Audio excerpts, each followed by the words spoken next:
Welcome back, fellow overthinkers. You've studied the manipulation. You've seen how obedience is engineered, how stories overwrite memory, how silence can destroy a mind. But this isn't about watching anymore. This time you learn to do it. To lead a conversation without asking. To bend decisions without force. To leave no trace. 60 techniques. Tested. Disturbing. Undeniably effective. Used by interrogators, marketers, therapists, and soon, maybe you. Master the subtle, command the room, and never raise your voice. Let's begin. Call their name, own their focus. There's a reason every cult leader, military sergeant, and manipulative salesperson uses your name early and often. It's not friendliness. It's psychological ownership. When someone hears their name, their brain lights up, literally. Neurological scans show that hearing your name activates regions tied to identity, memory, and emotion. In other words, it hijacks attention. Even in a loud room, or when you're distracted, your name slices through the noise like a needle. This is called the cocktail party effect. Your brain is always scanning for the one word it can't ignore. So when someone calls your name, they don't just get your attention, they take it. They anchor the moment to your identity. They make it personal. Now let's be honest, this can be used for manipulation fast. A cult recruiter doesn't say, "Welcome, new friends." They say, "Michael, I want you to hear this. This is your path." A political speaker scanning the crowd doesn't yell, "Everyone." They yell, "Tom, Sarah, you know what I mean." Even though the crowd's huge, the individuals feel singled out because they were. And here's where it becomes dangerous. Once someone links your name to their approval, or their disappointment, or their command, they can bypass your filters. "Michael, I expected more from you." That lands harder than "I expected more." It doesn't just criticize, it brands. In schools, smart teachers do this intentionally. They won't yell at the whole class. They pause, lower their voice, and say one name, Emily. The silence after is deafening. Everyone listens, but only one person feels it in their bones. Now think about marketing. Ever notice how emails now start with your name in the subject line, or how customer support chatbots say, "Hey James," as if they know you? It's not personalization. It's a trick. They want to fake intimacy, fake connection. Because once you hear your name, you're more likely to believe the message that follows. So how do people use this? They drop your name mid-sentence to make a point stick. They pause before your name, so the weight increases. Or they whisper it to create intimacy. There's no single tactic here. It's a control lever. And once it's pulled, your focus shifts from the message to the messenger. Used ethically, this can be grounding. Used manipulatively, it creates a kind of leash. You respond before you even process why. Because when someone calls your name, they don't just get your attention, they take command of it. The because compliance glitch. There's a strange weakness in the human mind.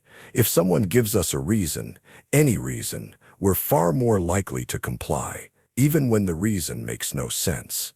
Even when it's irrelevant, the brain doesn't wait to evaluate logic. It just hears the structure of justification and softens its resistance.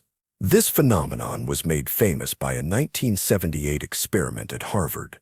A researcher approached people waiting in line to use a copy machine and said, "Excuse me, I have 5 pages. May I use the Xerox machine because I'm in a rush?" 94% of people said yes. Then they tried this. "Excuse me, I have 5 pages. May I use the Xerox machine?" Only 60% agreed. That's a big drop. Then they tried a third version. "Excuse me, I have 5 pages. May I use the Xerox machine because I have to make copies?" That's a meaningless reason. Obviously, you're using the copier to make copies, but compliance shot back up to 93%. Why? The answer lies in automatic processing. When people hear the word because, it signals justification. The listener assumes there's a valid reason coming and accepts it before actually analyzing what follows. This is a shortcut, a mental vulnerability, and skilled manipulators know how to use it. Salespeople do this constantly because this is our last model in stock, because prices are going up next week. Even if it's false, the presence of the reason flips a switch. Politicians weaponize it too. We need this law because it keeps you safe. No evidence, just emotional comfort. And that's usually enough. But it goes deeper. In abusive relationships, this trick is laced into everyday excuses. I yelled at you because I care. I control who you see because I love you. The reason sounds comforting, even virtuous, but it's a shield for domination. And once the because becomes a habit, victims stop questioning the logic behind it. They just associate reasons with legitimacy. The same principle can be used in writing, in debate, in parenting, in cult indoctrination. If you're ever in doubt, say because and finish the sentence. People rarely interrupt someone who sounds like they're offering explanation. This doesn't mean reasons are fake, but it means we don't verify them. We hear the shape of logic and assume the content is solid. That assumption is what gives the POX glitch its power. The next time someone tries to persuade you, don't just listen for their reason. Ask if the reason actually explains anything. If it doesn't, it's not a reason, it's a leash. Catch them busy. Ask while they can't think. Distraction is a vulnerability. When the brain is preoccupied, when it's multitasking, exhausted, rushed, or overstimulated, it defaults to shortcuts. It relies on automatic responses.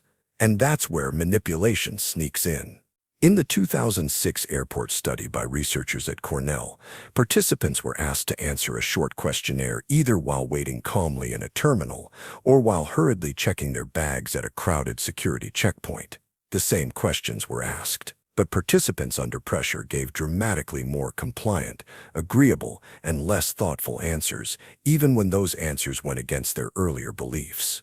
That's because the brain under load doesn't evaluate. This is why door-to-door salespeople often strike during dinner time. The parent juggling boiling pasta, barking kids, and a ringing phone is far more likely to say yes to something small just to end the conversation. Later they wonder how they agreed to a recurring roof maintenance contract or a magazine subscription they'll never read. It's why phishing emails often fake urgency. Your account is about to be locked. Click now, because urgency splits your attention. You're worrying, rushing, and reacting instead of reasoning. Politicians, religious leaders, and even marketers use the same pressure. They overload the audience with music, lights, speeches, and anxiety, then drop the key ask at the moment of cognitive overload. Sign here. Pledge now. Vote this way. Your brain is too overstimulated to check the details. It's also why people sign bad contracts in hospitals. You're in pain, sedated, or emotionally overwhelmed. A clipboard appears. Just sign here. You assume they're acting in your best interest. You don't ask, wait, what am I authorizing? In darker environments, cults and interrogation programs have institutionalized this technique. Keep the person tired. Move them constantly. Interrupt their sleep. Fill their environment with unpredictability. When they're asked to agree to something, a confession, a rule, a belief, their mind is too foggy to resist. This isn't persuasion. It's engineering compliance through cognitive bandwidth collapse. So what's the defense? If you're distracted, never agree to anything new. That means don't give verbal consent. Don't sign contracts. Don't commit to dates. Don't accept terms. Just say, I'll revisit this when I'm thinking clearly. Because every human brain has a vulnerable window. When it's trying to cook dinner, manage noise, or respond to panic, it's easier to steer, not because the argument was persuasive, but because your thinking wasn't present. Ask 3 easy questions first. Before you ask for anything serious, get 3 yes, small, harmless ones. Questions no one would resist. It sounds trivial, but it's how minds get softened before they're reshaped. This is a psychological technique called the yes set. It's been studied for decades. When someone says yes multiple times in a row, their brain enters a rhythm. Agreeing starts to feel easier. By the time you get to the real ask, the thing that actually matters, they're already leaning forward, nodding. Think of it like pushing open a heavy door. You don't throw your shoulder into it all at once. You nudge it a little, then a little more, and only when it's moving freely do you walk through. That's what these questions do. They make people open. Salespeople do this constantly.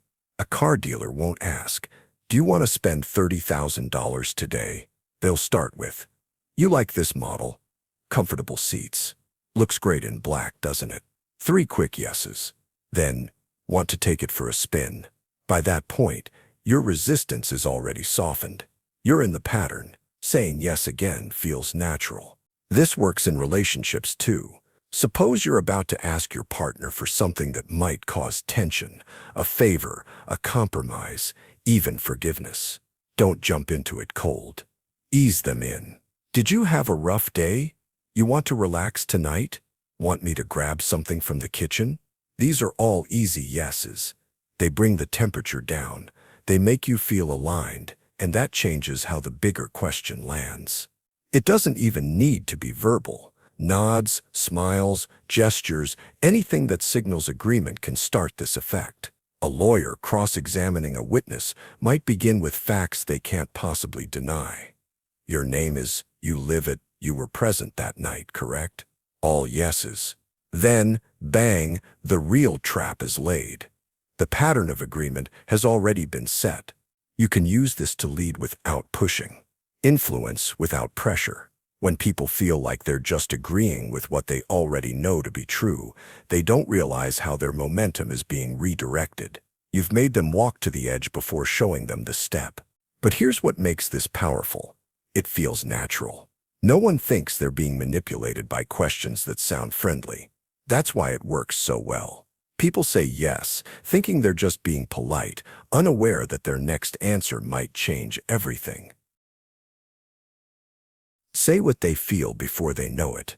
People walk around with feelings they haven't processed, thoughts they haven't named, tensions they haven't acknowledged. But the moment someone else puts those into words, accurately and confidently, it creates an eerie sense of connection. It feels like mind reading. And when someone thinks you've read their mind, they stop resisting you. They start trusting you, even if they shouldn't. Imagine someone walks into a room after a stressful day. They don't say a word, but you say, "Long day, huh? Feels like everything's been piling on lately." If you're right and the tone is calm, they'll feel seen. Their defense is lower. You've named their internal state before they could. Now you're the one who seems to understand them better than anyone else. This trick is used everywhere, from cult indoctrination to high-stakes negotiations. Cult recruiters often begin by speaking to vague feelings of isolation or meaninglessness. You've probably felt like the world doesn't make sense lately, or maybe you've noticed how fake people seem. These aren't concrete observations, they're emotional hooks. If someone nods, they've already let you into their inner world, and you didn't ask permission.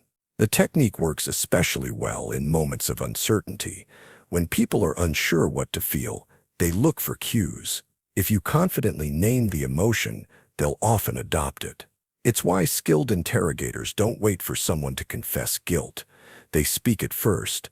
"You look like someone who didn't want this to happen." If the suspect is wavering, that phrasing helps them fall into agreement. You've named the emotion for them. Even in everyday life, this technique is powerful. Suppose you're giving someone bad news. You can say, "You're probably feeling overwhelmed hearing all this." That one sentence does 2 things. It predicts their emotional state, and it subtly shapes it. They may not have felt overwhelmed until you said it, but now that you did, it gives them a way to interpret what's happening, and they'll associate you with clarity in a chaotic moment. The dark edge of this skill is obvious. You can create emotions just by labeling them. Tell someone they look angry, even if they aren't, and they'll start to feel it. Tell someone they seem anxious, and they might start questioning their own calm. You plant the seed, and they water it with their own uncertainty. In influence, timing matters, and this method works best when you strike before they've had time to explain themselves. If you're the first to name the feeling, you become the one who defines the narrative, and whoever controls the narrative controls what comes next. Repeat it until they believe it. If you say something once, it can be ignored. Say it twice, and it's suspicious. Say it a third time, and people start to remember. Say it enough times, and it becomes truth, regardless of whether it ever was. This is the psychological power of repetition. Not because the message gets clearer, but because the brain mistakes familiarity for accuracy. It's called the illusory truth effect. When people hear a statement over and over, even one they initially know is false, they start to accept it as true, just because it feels familiar. A 1977 experiment proved this cleanly. Researchers had people rate a series of trivia statements as true or false. Some were true, some were fake. Then they repeated certain false statements multiple times over several weeks. Each time, participants were more likely to rate the repeated lies as true, and they didn't notice the shift. Their confidence grew silently. This effect isn't about intelligence. It's about processing fluency. The brain assumes that if something is easier to recall, it must be more valid. So the Great Wall of China is visible from space. A myth feels true to most people, not because of evidence, but because they've heard it since childhood. It's why advertising works, why slogans stick. Just do it, because you're worth it. Got milk? These phrases don't contain logic. They contain rhythm, repetition, memory hooks. Authoritarian regimes understand this better than anyone. Totalitarian propaganda is built around repetition, the same slogans on walls, the same chants at rallies, the same message in every newspaper, classroom, and broadcast. Repetition doesn't just spread belief, it smothers doubt. When no alternative is ever voiced, the brain stops looking for one. But here's the disturbing part. This doesn't just work on others. You can use repetition to manipulate yourself. Tell yourself, I'm a failure every day, and eventually it becomes your identity. Tell yourself, I deserve more on loop, and your behavior will shift to match. Self-talk becomes self-narrative. The line between belief and suggestion is thinner than most people realize. In conversation, manipulative people will echo the same point with slight variation. You're the only one who understands me. No one else gets it like you. You're different. They're building a loop in your head, one that eventually plays without them needing to be there. Repetition isn't proof, it's pressure. When someone repeats something over and over, it's not because it's true, it's because they want you to forget how to question it. Touch lightly, then command. Touch is one of the most ancient communication systems in the brain. Before we spoke, we touched. It signals safety, dominance, intimacy, or threat faster than words ever can. And in the wrong hands, it becomes a control device so subtle it's almost invisible. Studies in behavioral psychology have shown this clearly. In a classic experiment, waiters who touched a customer lightly on the shoulder or hand when handing back change received significantly higher tips, sometimes up to 36% more. The gesture was fleeting, often under 2 seconds. But the human brain reads even the lightest contact as significance. They see me. They're confident. I feel safe. But that same instinct can be turned around and used to bypass resistance. Picture a cult leader placing a hand on your back as they guide you into a room, or a manager resting their fingers on your shoulder right before asking you to stay late. The touch disarms you. It implies familiarity, even trust. And because most people don't want to break that subtle social contract, they agree more easily. This trick also shows up in manipulative dating dynamics. A light touch on the arm during a joke, a gentle pat on the leg during a pause in conversation. It's not about the content, it's about setting a tone of comfort and lowered boundaries. Then, once the body is soothed, the command lands. Come with me. Let's go somewhere quiet. You trust me, right? What's disturbing is how quickly this can override logic. In moments of doubt or uncertainty, humans are wired to follow the social cues of touch, even when the words conflict with their gut feeling. A light touch during a sales pitch makes you less likely to ask hard questions. A guiding hand during a debate makes you less likely to object. It's not because the command is forceful, it's because it feels familiar. But it gets worse when used systematically. In some interrogation settings, trained agents are taught to use a rhythm, calm touch, pause, then request, touch again, smile, then escalate. The subject begins associating compliance with comfort until they stop questioning entirely. There's a reason cult recruiters, politicians, con artists, and narcissists often master physical presence. They're not trying to make you think. They're trying to make you feel relaxed enough to stop resisting. The only defense is noticing. When someone touches you right before asking something of you, pause. Ask yourself if the comfort was earned or if it's just being used to lower your guard. Because once the touch has done its work, your answer is already halfway to yes. Flood them with noise. Slip in the command. There's a reason late-night infomercials talk fast. Why aggressive salespeople keep up a constant stream of words. Why cult leaders preach for hours without pause. It's not just to convince you, it's to disorient you. Because if your brain is drowning in input, it can't tell which signal matters. And that's when a single command can slide in, unnoticed, and be followed without question. In cognitive psychology, this is called cognitive load. Your brain has a limited processing capacity at any given moment. When overwhelmed by sound, light, words, or emotional stress, it defaults to shortcuts. It stops analyzing and starts reacting. Now imagine a car dealership. The salesman talks fast, stacks details, rushes you between options. This one has leather, but the other one has better mileage. This model is actually getting a rebate next week. Unless it changes. But hey, just sign here to lock it in. Okay? You nod. You're exhausted. The command, sign here, got buried under a flood of meaningless information. But your brain, overwhelmed, accepts it as the easiest path. Or consider cult indoctrination. New members are kept awake, bombarded with music, chanting, rules, lectures, rituals. It's overwhelming by design. You can't process any of it clearly, but then comes the command, calmly spoken. Give your belongings to the group. Trust us. You'll feel free. Surrounded by chaos, the simplicity of the directive feels like relief. You obey, just to make the noise stop.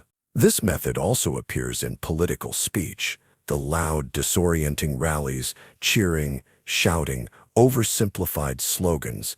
Amid the noise, a single idea, repeated just enough to feel like clarity. They're the enemy. Only I can fix it. The command stands out like a lighthouse in a storm, not because it's true, but because everything else is noise. And in personal dynamics, narcissists do this in arguments. They talk over you, list grievances, jump from topic to topic. You try to follow. You get dizzy. Then they slip in. So you admit it was your fault, and you nod, because you want it to end. When people say, it's too much to think about, that's exactly the goal. Drown the mind. Slip in the hook. If you want to resist this, learn to hear the command inside the chaos. Stop the flood. Ask them to repeat just the request. If they can't isolate it, if it only works hidden in noise, then it was never meant to be a real conversation. It was a trick, and you were the target. Plant false memory by storytelling. The most dangerous thing about memory isn't how much we forget, it's how easily we can remember something that never happened. And the most effective tool for planting a false memory isn't hypnosis or high-tech brain manipulation. It's storytelling. A vivid emotional narrative told by someone you trust can override your own recollection and insert a scene that never existed. This isn't science fiction. It's psychology. In the 1990s, psychologist Elizabeth Loftus ran a series of disturbing studies. In one of them, she asked participants to read a booklet about childhood events supposedly provided by their family. 3 stories were real. 1 was fake, a memory about getting lost in a mall at age 5. The fake story was detailed, emotional, and personalized. By the end of the study, about 25% of participants believed it had actually happened to them. They even added new details, completely invented by their own minds. This is how it works. Your memory isn't a static file. It's reconstructed every time you recall it. If someone gives you a vivid story with enough emotional resonance, especially one framed as your own experience, your brain doesn't file it separately. It merges, adapts. You feel as if you're remembering, but in fact you're rewriting. This isn't limited to lab experiments. False memory implantation happens in relationships, families, even entire cultures. A manipulative partner might say, "Remember when you screamed at me in front of everyone? You were out of control." Maybe you didn't, but they say it with so much detail, the location, your supposed words, the tone in your voice, that your brain starts searching for a matching file. It finds nothing. So it fills in the blanks. Maybe it did happen. Maybe you forgot. Maybe they're right. That's how gaslighting works. But storytelling expands this to a larger scale. Propaganda regimes have used this tactic for centuries. They rewrite history through national myths. We were betrayed. They attacked first. Our ancestors were always righteous. Add music, visuals, commemorations, textbooks, and now the memory belongs to the collective. Even if no one alive experienced it, people will swear it feels true. And once it feels true, it becomes a weapon. A fake memory doesn't just sit harmlessly in your mind. It changes your decisions, your identity, your guilt, your loyalty. If someone ever insists on telling you your memory, stop. Ask yourself, are they giving you facts? Or are they offering a story with just enough color to overwrite your reality? Because if they're doing the second, they might already be inside your head. Would you rather? The illusion of choice. A person feels free when they're choosing between 2 doors. They don't notice the hallway they've already been herded into. That's the power of the false choice, the illusion that you're in control, when in fact the game was rigged long before you got to pick. This tactic shows up everywhere. In retail, you're told to choose between a $20 basic plan and a $50 deluxe plan. What you don't see is the third option they don't tell you about: walking away. In politics, you vote between 2 candidates who are nearly identical on core policies. In relationships, you're asked, do you want to talk now or after dinner? You're choosing when to comply, not whether you want to. This is the illusion of agency. It works because the human mind is uncomfortable with open-ended uncertainty. Being given a set of options feels safer than confronting the full complexity of reality, and that preference can be exploited. Consider an infamous example from a study by Dana Reilly. Participants were offered 3 subscription choices to The Economist magazine: web only for $59, print only for $125. Almost everyone chose the bundle. It seemed like a deal. But when the middle option, print only, was removed, most people picked the cheapest one. That middle choice wasn't meant to be chosen.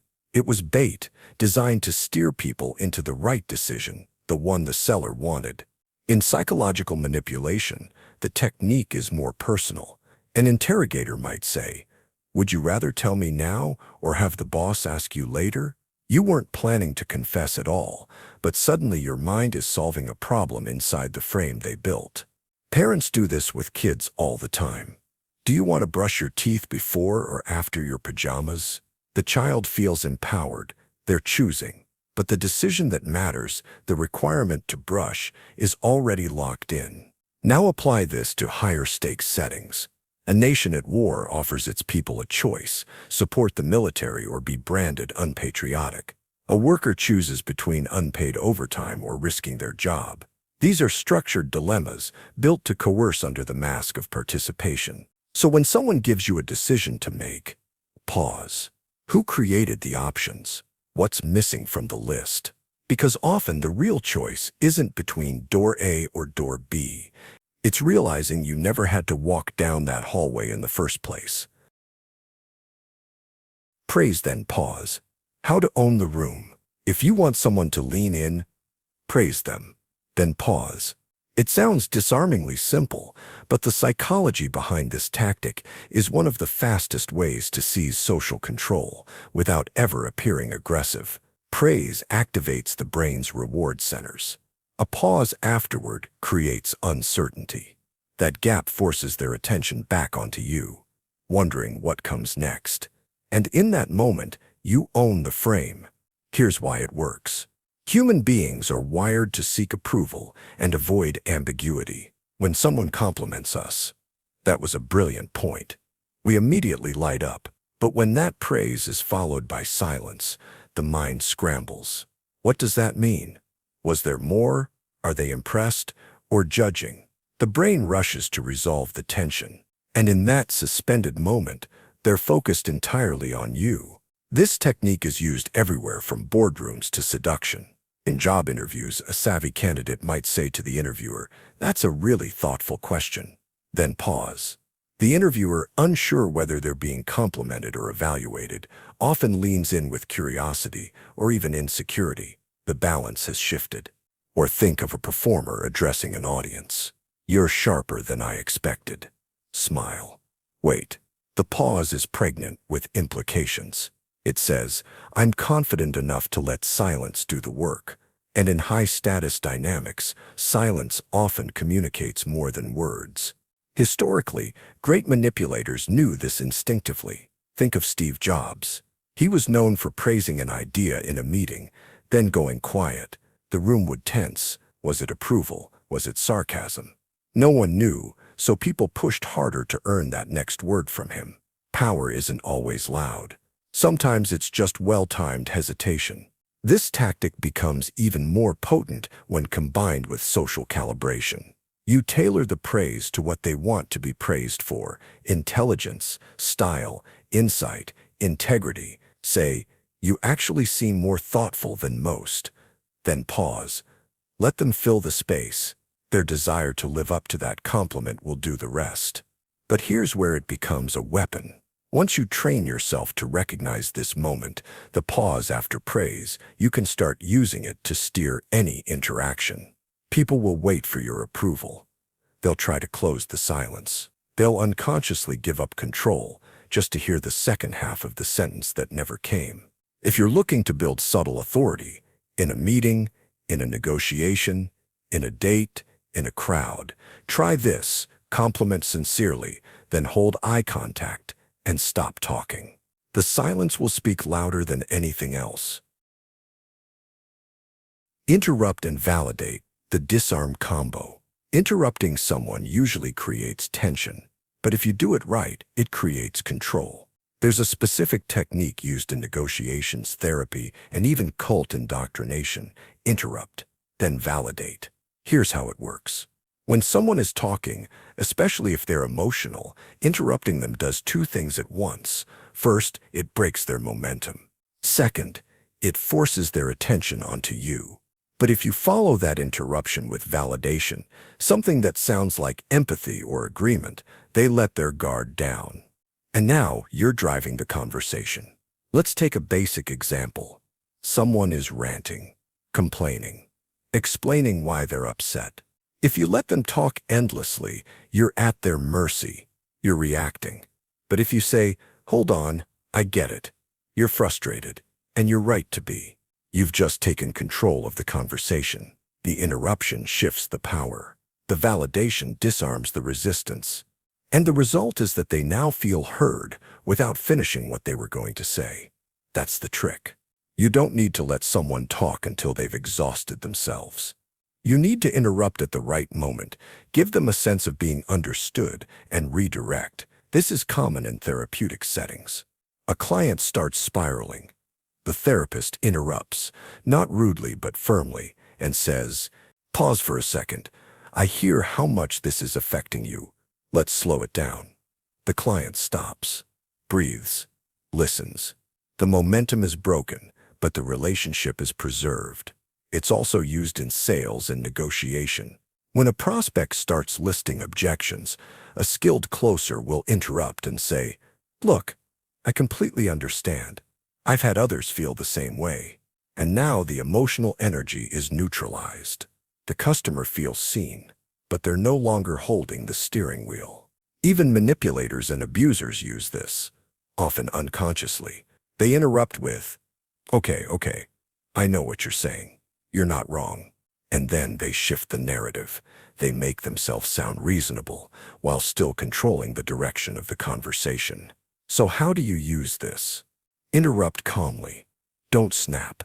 Just step in, assertively. Immediately validate. Not fake praise, just reflect their emotion. "I get that this is important to you. You're not overreacting." Then redirect. "Let's focus on what we can change. Here's what I need from you."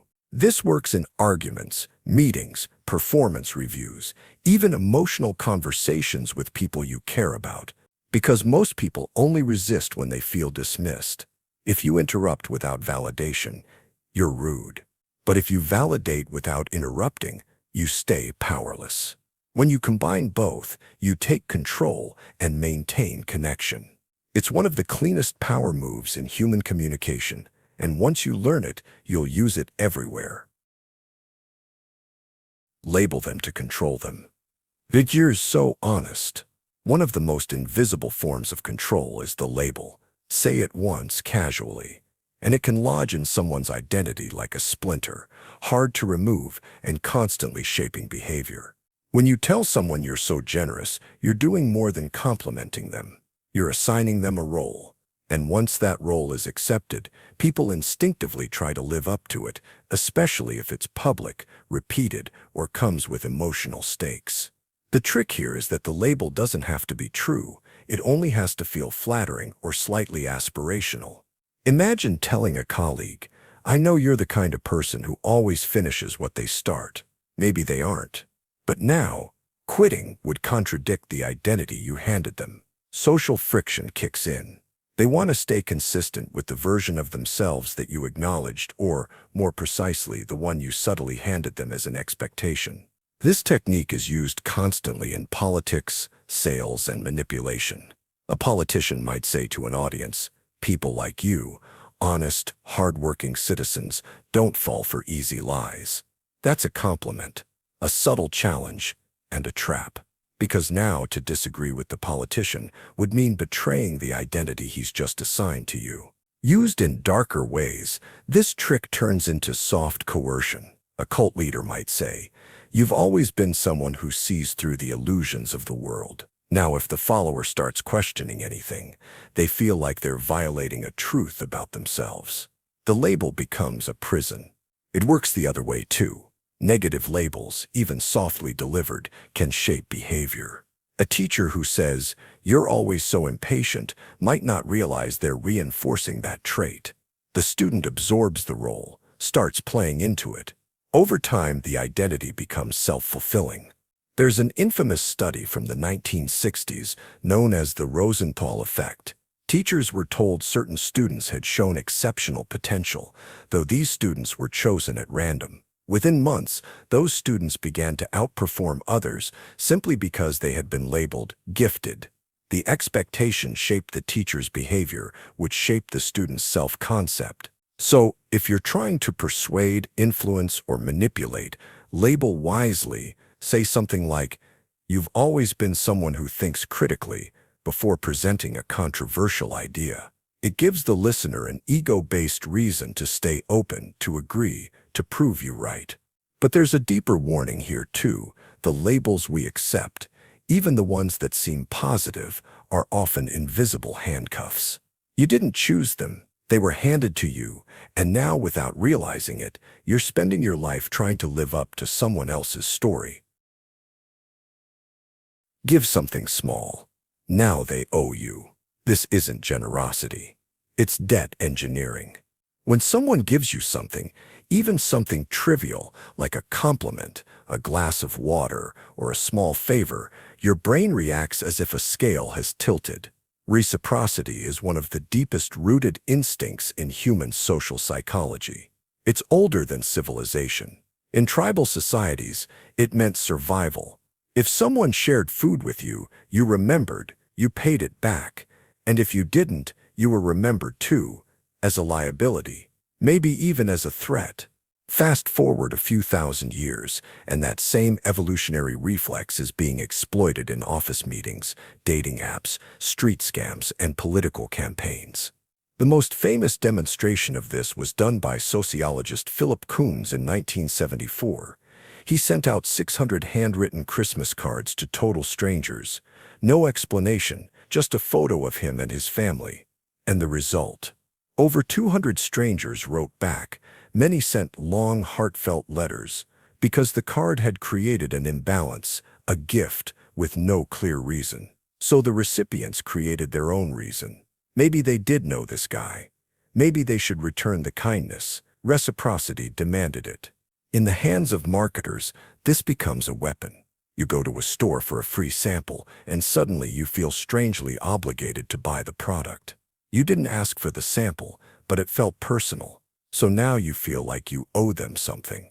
The same logic powers manipulative dating behaviors. One person offers to help out, gives gifts, does unsolicited favors, and later expects emotional commitment, attention, or sex in return. When denied, they act betrayed. After everything I've done for you, that's the trap. It's called the rule of reciprocity, and it doesn't require anyone to say the deal out loud. It's psychological debt. And once you accept the gift, your internal balance sheet starts counting, even if you don't realize it. People who master this technique start small, a compliment, a harmless favor, even a little praise in front of others. Then they wait, let you feel grateful, let the scale tip. Then they cash it in, slowly, a request, a favor, a concession. And you feel compelled to say yes because you don't want to be ungrateful. If you want to use this for power, the secret isn't generosity, it's calculated generosity. Give precisely enough to create obligation. Never ask for repayment right away. Let it sit. Let the person feel comfortable, safe, appreciated. Then, when the ask comes, it will feel like a natural return, not a transaction, but a duty. And that's when they say yes, even if they don't want to. Because it would feel wrong not to. Let them explain themselves into a trap. Most people think the way to win an argument is to talk more, to explain better, to dominate the airspace with facts, logic, and persuasive words. But there's another path, one far more effective and far more dangerous. It begins with silence. Let the other person talk. Let them fill the space, and don't interrupt. Just ask them questions, carefully chosen ones that guide them, without revealing where you're leading. Then wait. Let them explain themselves. Again and again, until the trap sets itself. This is the psychological mechanism known as self-persuasion. When people are made to explain their actions or beliefs repeatedly, they don't just express those ideas, they start to expose the weaknesses in them. Especially if those ideas are emotionally driven or poorly reasoned. The more they talk, the more likely they are to contradict themselves, hesitate, reveal uncertainty, or try to overcompensate. In law enforcement, skilled interrogators use this method all the time. They don't confront suspects with direct accusations. Instead, they ask them to describe the events, walk me through it again, and watch for inconsistencies. A liar has to remember their lies. A truth-teller simply recalls. With each retelling, the falsehood unravels on its own. In social settings, this strategy is just as powerful. Suppose someone makes a questionable claim or tries to justify selfish behavior. You could argue, or you could simply say, "Interesting. Tell me more about why you did that." Or how do you think they felt when you said that? It sounds friendly, even supportive. But what it's really doing is forcing them to confront their own logic. And here's the twist. The moment someone realizes they're losing the argument with themselves, the conversation is over. You didn't have to win. They lost. This technique is especially effective against narcissists, manipulators, and liars. Because these types often rely on confidence and control to dominate a conversation. By flipping that control, by becoming the calm listener, the one asking quiet, open-ended questions, you rob them of their power, and you keep yours hidden. If you're trying to build psychological power, don't underestimate the weapon of a simple question. It doesn't need to be sharp or clever. It only needs to get them talking. And once they do, once their own voice starts pulling apart the story they were trying to sell, all you have to do is keep listening. They won't see the trap until they've already stepped in it. Trigger guilt with a smile. Guilt is one of the most effective tools for controlling people, not through punishment, but through suggestion.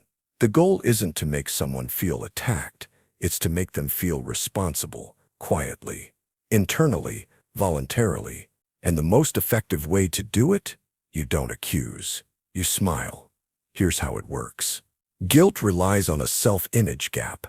That's the distance between who someone thinks they are and what their behavior suggests. If you directly tell someone you're being selfish, they'll defend themselves. But if you instead look at them, pause, and say gently, "I know you probably didn't mean to ignore me. I'm sure you were just busy. You've done something very different." You've given them an out and a mirror. You're saying you believe in their goodness, which now they have to live up to. If they don't, the guilt becomes self-inflicted, and it lingers longer than any criticism ever could. This is a technique used in hostage negotiations, cults, high-control relationships, and customer service. Seriously, the phrase, "We're sure this isn't typical of you," is designed to gently hand back your identity while pointing to the inconsistency. It's polite, it's disarming, and it works. Guilt triggers often come layered in implication. For example, "I'm sure you had a good reason for forgetting." "It's okay, I understand. Things slip sometimes." "You don't need to apologize. I know you wouldn't hurt me on purpose." Notice what these do. They don't press the wound. They give you a chance to notice you caused one. They give you the rope and let you tighten it yourself. The guilt is yours to carry. In long-term dynamics, like families or romantic partnerships, this technique can shape behavior over months or years. Children, for instance, learn to avoid disappointing parents long before they understand punishment. A disappointed smile can change a child's actions faster than any yelling, and that mechanism never quite leaves us. In more manipulative contexts, this same principle can be weaponized. A boss might say, "I was counting on you, but it's okay. I'll handle it myself." They sound understanding, but what they've done is tied your failure to your self-worth. Guilt is powerful because it turns control inward. When someone chooses to feel bad, they'll also choose to make up for it, and the one who smiles through it all, calmly, kindly, is the one holding the strings. That's how power hides behind empathy, and how guilt, when delivered gently, becomes a silent leash. Everyone's doing it. Social proof weaponized. Human beings are copycats. Always have been. From which berries to eat, to which gods to worship, we look sideways before we look forward. That instinct to mimic what others are doing is older than civilization, and it's called social proof. But what happens when that instinct is turned against you? Social proof works because deep down we trust the group more than ourselves. If a crowd runs one way, we run with them. If everyone's clapping, we clap too, even if we didn't enjoy the performance. We're scared of being the one who doesn't get it. Worse, we're scared of being seen not getting it. Marketers, cult leaders, and political strategists know this, and they exploit it in disturbingly effective ways. Let's start with the classic infomercial line, "Join thousands of satisfied customers." That phrase means nothing and everything. It gives you no facts, no names, no evidence, just a feeling. The feeling that if you hesitate, you're the only idiot standing still while the herd rushes to safety.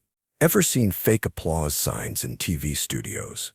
They exist for one reason. If the person next to you claps, you're far more likely to clap too. Not because you agree, but because you're human. We copy emotions to survive.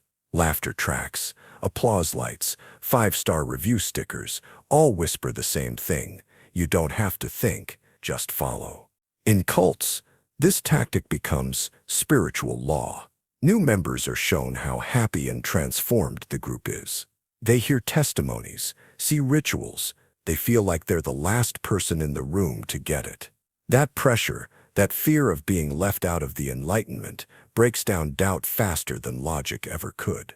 It doesn't stop at religion or sales. Social proof shapes morality itself. Consider the famous 1961 Asch conformity experiment. A group of participants is shown a set of lines and asked which two are the same length. The answer is obvious. But if everyone before you gives the wrong answer, will you still speak the truth? A third of people didn't. And they weren't lying. They actually believed the wrong answer. That's how powerful the need to conform is. It doesn't just change what we say, it warps what we perceive. When someone says everyone's doing it, the smart response isn't to follow or rebel. It's to pause and ask, why does that matter? Is it because they're right or just loud? If you want to stay free in a world of psychological shortcuts, learn to recognize when your brain is leaning on the crowd. Because sometimes everyone is marching off a cliff. Create scarcity, manufactured desire. Scarcity makes fools of us all.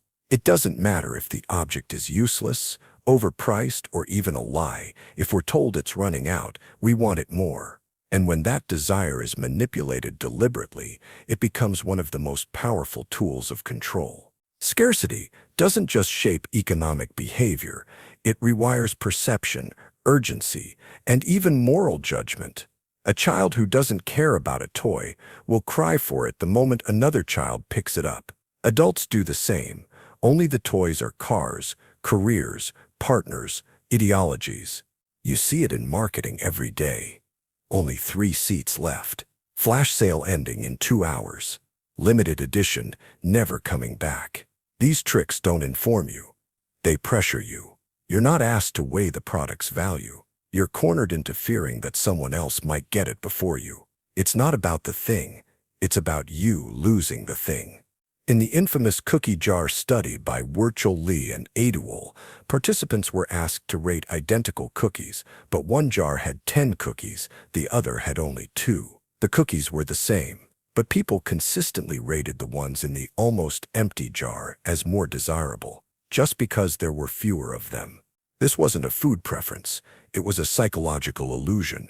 Scarcity creates value out of thin air, but worse, it makes us impulsive. Think about how people behave during crises, toilet paper shortages, emergency fuel runs, stock market crashes. The fear of scarcity triggers hoarding, aggression, irrational spending. Now imagine a political figure or institution deliberately controlling that faucet, releasing goods just enough to stir panic, holding them back just enough to breed loyalty. Scarcity becomes a tool of domination. Governments have used food rationing and housing access as behavioral levers. Cults restrict affection and praise, making members desperate for validation. In relationships, some people manipulate love itself, withdrawing affection to keep the other person chasing it. Scarcity doesn't have to be physical. It can be emotional, and the effect is just as powerful. Even time is turned into scarcity. You've probably heard phrases like, "This opportunity won't come again," or "You have to decide right now." Those aren't offers. They're traps. When time is compressed, people stop thinking clearly. The illusion of limited time makes obedience feel like survival. The deeper truth is this: value is often manufactured through withholding, not giving. If you want to understand what drives human behavior, stop asking what people want. Ask what they think they're about to lose. Because that's what really owns them. Silent stare until they break. A silent stare isn't passive, it's a weapon. Most people talk to fill the silence. They ramble, apologize, backtrack, anything to escape the psychological tension of being watched without response. The silent stare flips the power dynamic. You stop chasing, they start performing. This isn't just about being quiet.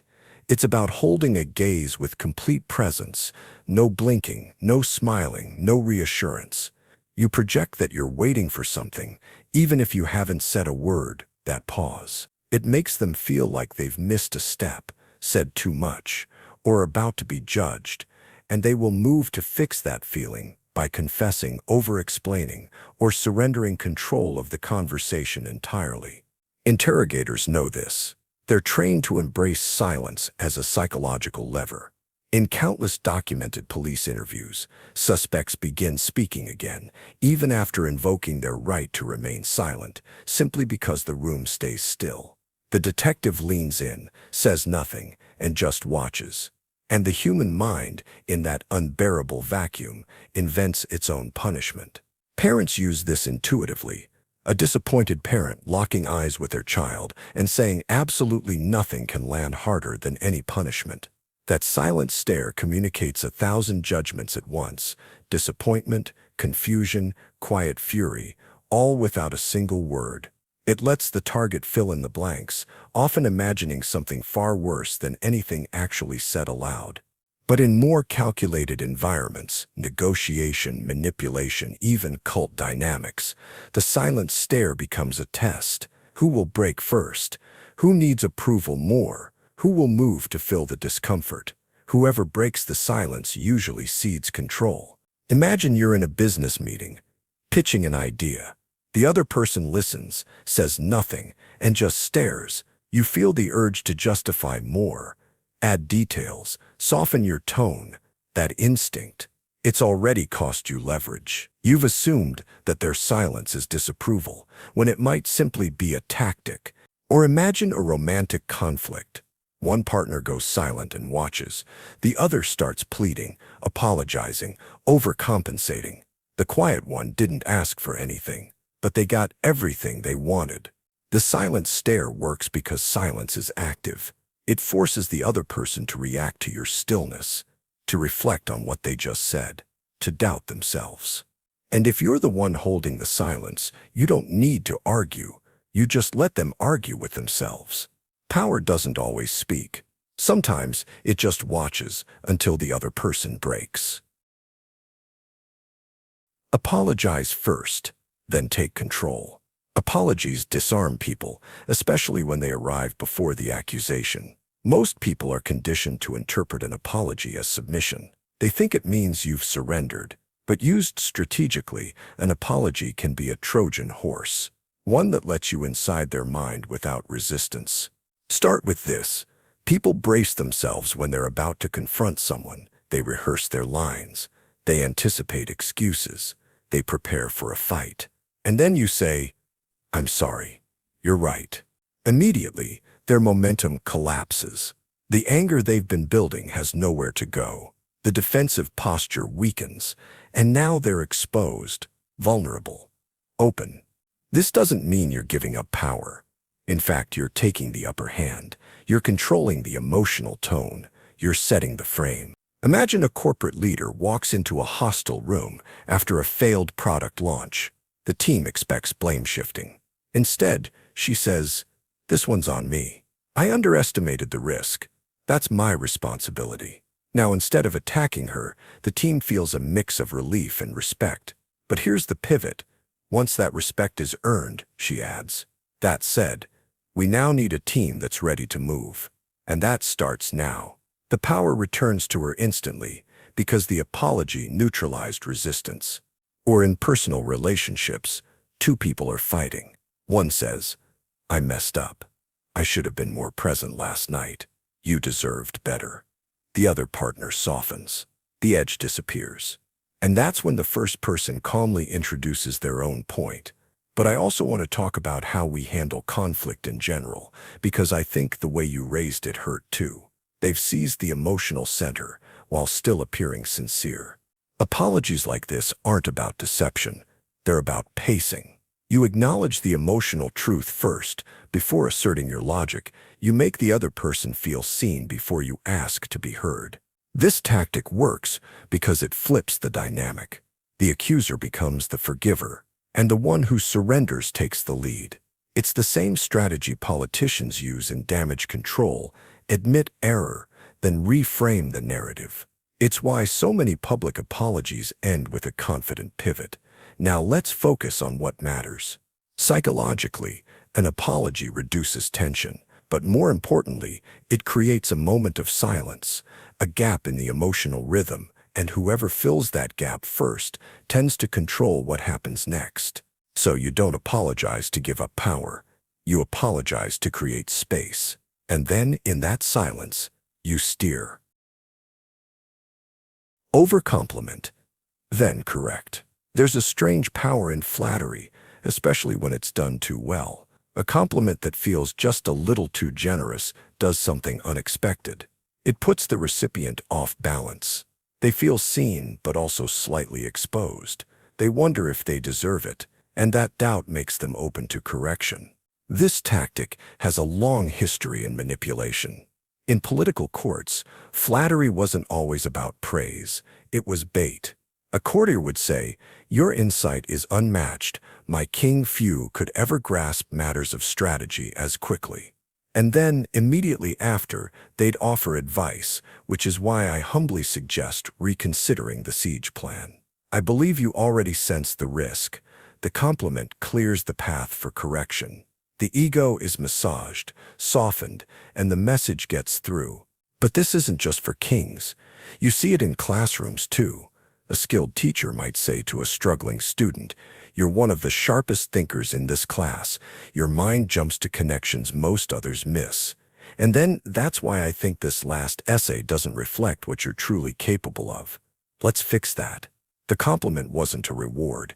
It was a setup, a cushion for the blow. Psychologically, this works because of contrast.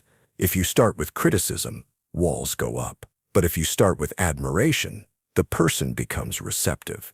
They trust your perception. They think, if you see the good in them, maybe you see the truth. So when you follow up with critique, it doesn't feel like an attack. It feels like guidance. But here's the dark edge. This can also be weaponized. Manipulators use it to control self-image. A partner might say, "You're the most emotionally intelligent person I know. That's why it shocks me when you get reactive like that." Suddenly, the other person feels like they've violated their own identity. They want to return to the version you praised. They become more pliable, more eager to earn that praise again. This isn't just a social trick. It's a form of psychological framing. You define who someone is, give them an ideal to live up to, and then point out the deviation. And because they want to protect the compliment, they bend to the correction. Used with care, this is powerful leadership. Used with cruelty, it's subtle mind control. So be careful how you receive compliments. Sometimes they're kindness, sometimes they're praps, and sometimes they're both. Make it about them, always. If you want influence, the fastest path isn't to impress people, it's to make them feel impressive. The moment someone senses that the conversation is about them, their story, their struggle, their values, they start to listen more closely. They lean in, they feel seen. And once someone feels seen, they become easier to guide. This is the foundation of effective persuasion. Whether it's sales, politics, or personal manipulation, the trick isn't to force your message. It's to make your message feel like their idea, their priority, their identity. You've seen this done in marketing all your life. Ads rarely describe the product in isolation. They describe you using the product. You work hard. You care about your family. You deserve this. It's never about the vacuum cleaner. It's about what kind of person buys that vacuum cleaner. They sell identity, and you buy it to reinforce your own. It works just as well in one-on-one manipulation. Say you want someone to agree to help you with a tedious task. You don't say, "I need your help." You say, "You've always been the kind of person who steps up when others drop the ball. People rely on you." Now it's not about your need, it's about their role. They're protecting their own story about who they are. This tactic is especially effective with people who see themselves as rational, generous, or independent.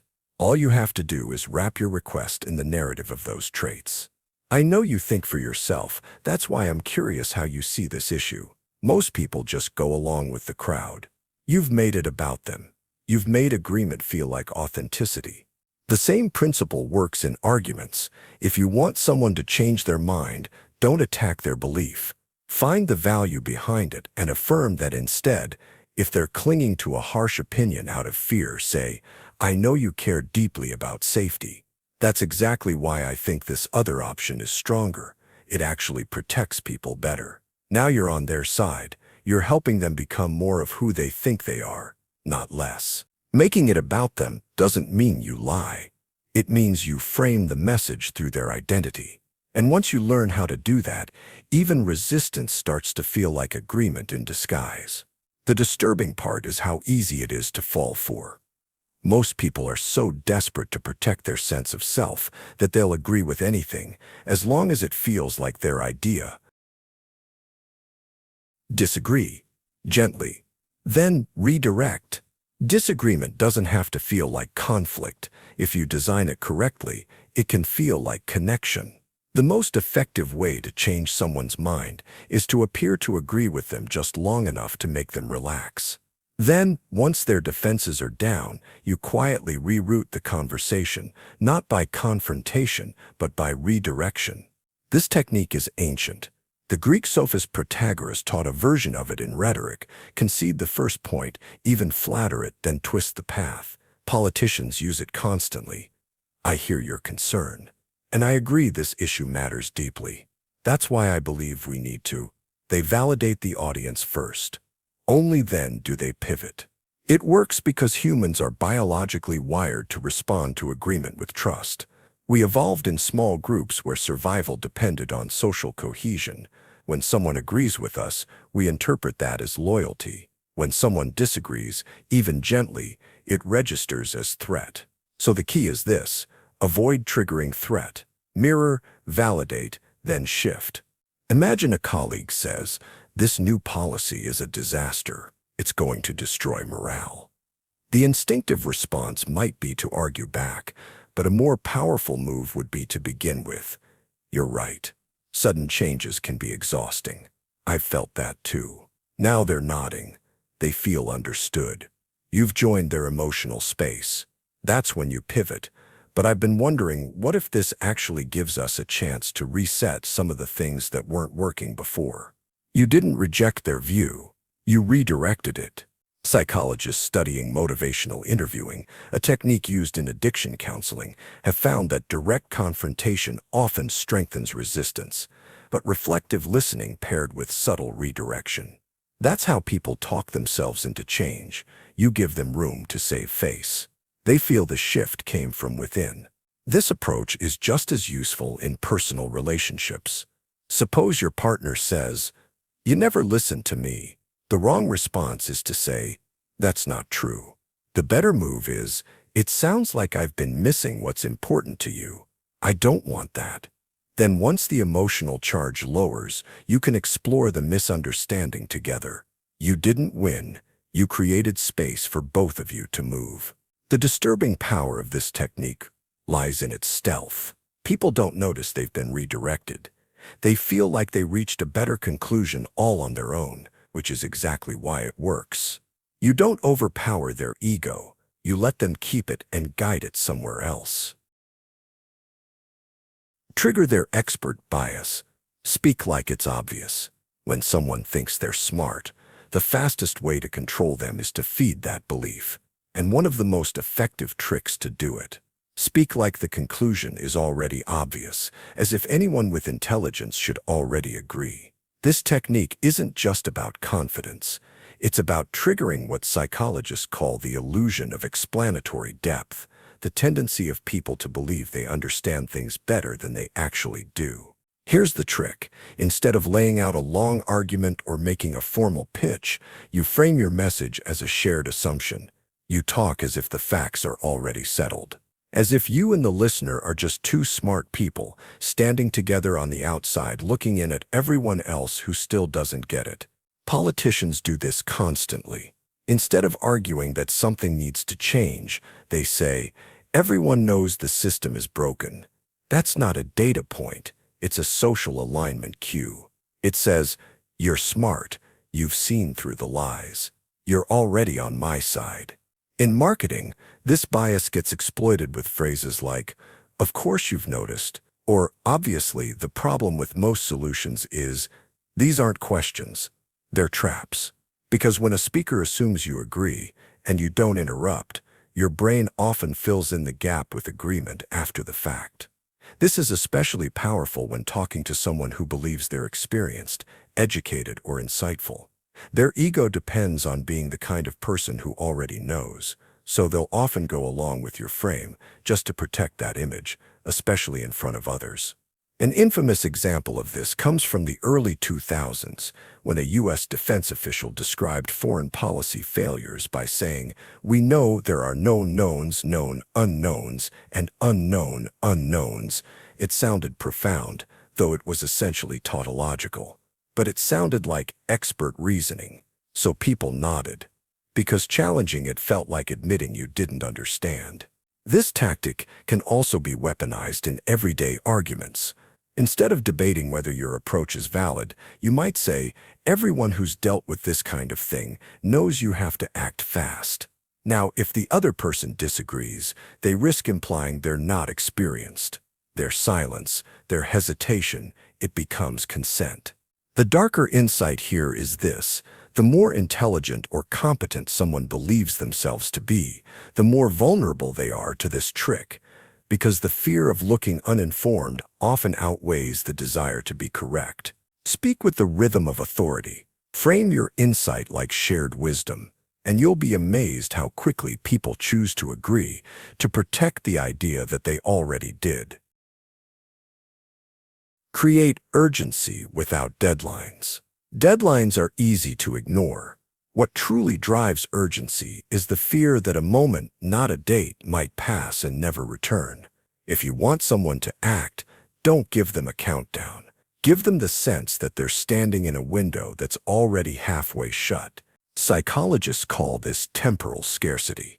It's the feeling that this exact set of conditions, this mood, this opportunity, this access won't be here later, and it works better than any timer ever invented. Let's start with a disturbing sales example. In the early days of televised shopping networks, hosts discovered something strange when they flashed a ticking clock on the screen to show how much time was left to buy an item. Sales only modestly increased. But when they took away the countdown and said, "We're getting close to the end, and once this segment ends, it's gone forever," sales spiked dramatically. The lesson: the unknown moment of cutoff creates more fear than the known one. Think of how relationships work. The person who says, "I'll always be here," rarely commands urgency, but the person who gives no guarantees, who remains present but unpredictable, triggers more emotional pursuit. The brain doesn't just fear loss, it fears missing a moment, especially one that feels emotionally charged. In politics and propaganda, this tactic appears in slogans like, "Now is the time to act," or "This may be our last chance." They don't say why or how long you really have. The power comes from the implication that history is tilting, that you're standing at a pivot. The technique makes you think, "If I hesitate, I might regret this forever." Retail stores use it when they say, "While supplies last." But the more sinister form appears in emotional manipulation. A friend says, "If you don't come now, I might not be here later." Or a boss implies, "I need someone who steps up right away. Today might tell me everything I need to know." These aren't requests. They're constructed traps. You're made to feel like inaction equals failure, disappointment, abandonment, and there's no visible timer, just the fear that silence equals loss. To wield this yourself, avoid specifics. Don't say, "You have 24 hours." Say, "This might be gone by tonight." Leave the timeline fuzzy, but emotionally loaded. Suggest that action is expected in the now, and any delay is self-sabotage. Urgency without a deadline feels like a tide going out. You don't know when, but you know the ground is shifting. And if you don't move with it, you'll be left standing on dry sand, wondering what just passed you by. Just one more thing. Cognitive fatigue. You've heard this line before. You're at the door. The conversation is wrapping up. And then, just one more thing. It sounds harmless, polite, almost apologetic, but it's not just a way to keep talking. It's a surgical tool, a weapon of psychological overload. Cognitive fatigue is the slow erosion of decision-making power through small, repeated efforts. It doesn't come from a single hard question. It comes from a sequence of tiny asks that each seem manageable, until they accumulate like pebbles into a landslide. This trick is ancient. Cicero, the Roman orator, used it in court. He would save his most inflammatory accusations until the final minutes of his speech, when the jury was mentally drained and emotionally softened. The result? Fewer questions, more reactions. By the end, they weren't thinking critically. They were just absorbing. Modern interrogators still use this. They keep the subject talking for hours. Harmless questions, boring repetition. Then, after the subject's resistance has worn thin, they introduce a subtle inconsistency, a gap in their story. Just one more thing. Earlier you said you arrived at 8. Are you sure? That's when people slip. Their mental guard is already down. Retail does this too. Think of IKEA. You've already walked a maze of showrooms, made dozens of micro-decisions, and finally reached checkout. Then, impulse bins. Candles, kitchen clips, throw pillows. You're too tired to weigh pros and cons, so you say yes, again and again. That's cognitive fatigue at the cash register. But the darkest use, moral manipulation. A boss praises your work, gives you a task, then says, one last favor, since you're already handling so much. A friend leans on your empathy. While you're here, could you also? You don't notice what's happening. Your mind is busy just trying to wrap things up, and that's the moment they squeeze in the extra ask, the one they knew would meet resistance if stated up front. If you want to use this, the key is timing. Wait until the person is invested. They've agreed to something. They're past the halfway point. Then gently pile on, not with pressure, but with passivity. Frame the request as tiny, secondary, almost ignorable, and always after their brain is tired. This isn't just persuasion.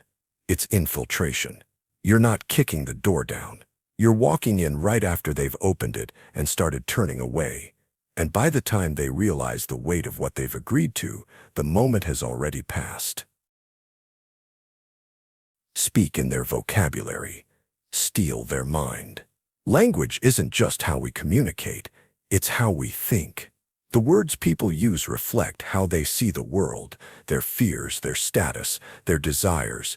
And if you can mimic their language exactly, you gain an unspoken passport into their belief system. This is one of the most effective and least noticed techniques of psychological manipulation, linguistic mirroring, and it doesn't just build rapport, it implants ideas without resistance because you're using their internal script. Their brain sees your words as familiar, safe, and, crucially, their own. Let's start simple. If a person refers to their coworkers as the team, you don't call them employees. You say the team too. If they say, we've got to crush it this quarter, don't reply with perform well. Say crush it. It might sound silly, but this slight mimicry shifts their brain into agreement mode. You're speaking their reality. This tactic was heavily researched in hostage negotiation. FBI negotiators found that repeating a hostage taker's exact phrasing, even when offering alternatives or buying time, lowered aggression and built cooperation. Saying, I know you feel boxed in instead of you seem trapped, made the difference between escalation and dialogue. One uses their language, the other rewrites it. Guess which one gets rejected. Politicians have mastered this too. Notice how they adjust their vocabulary based on region or audience.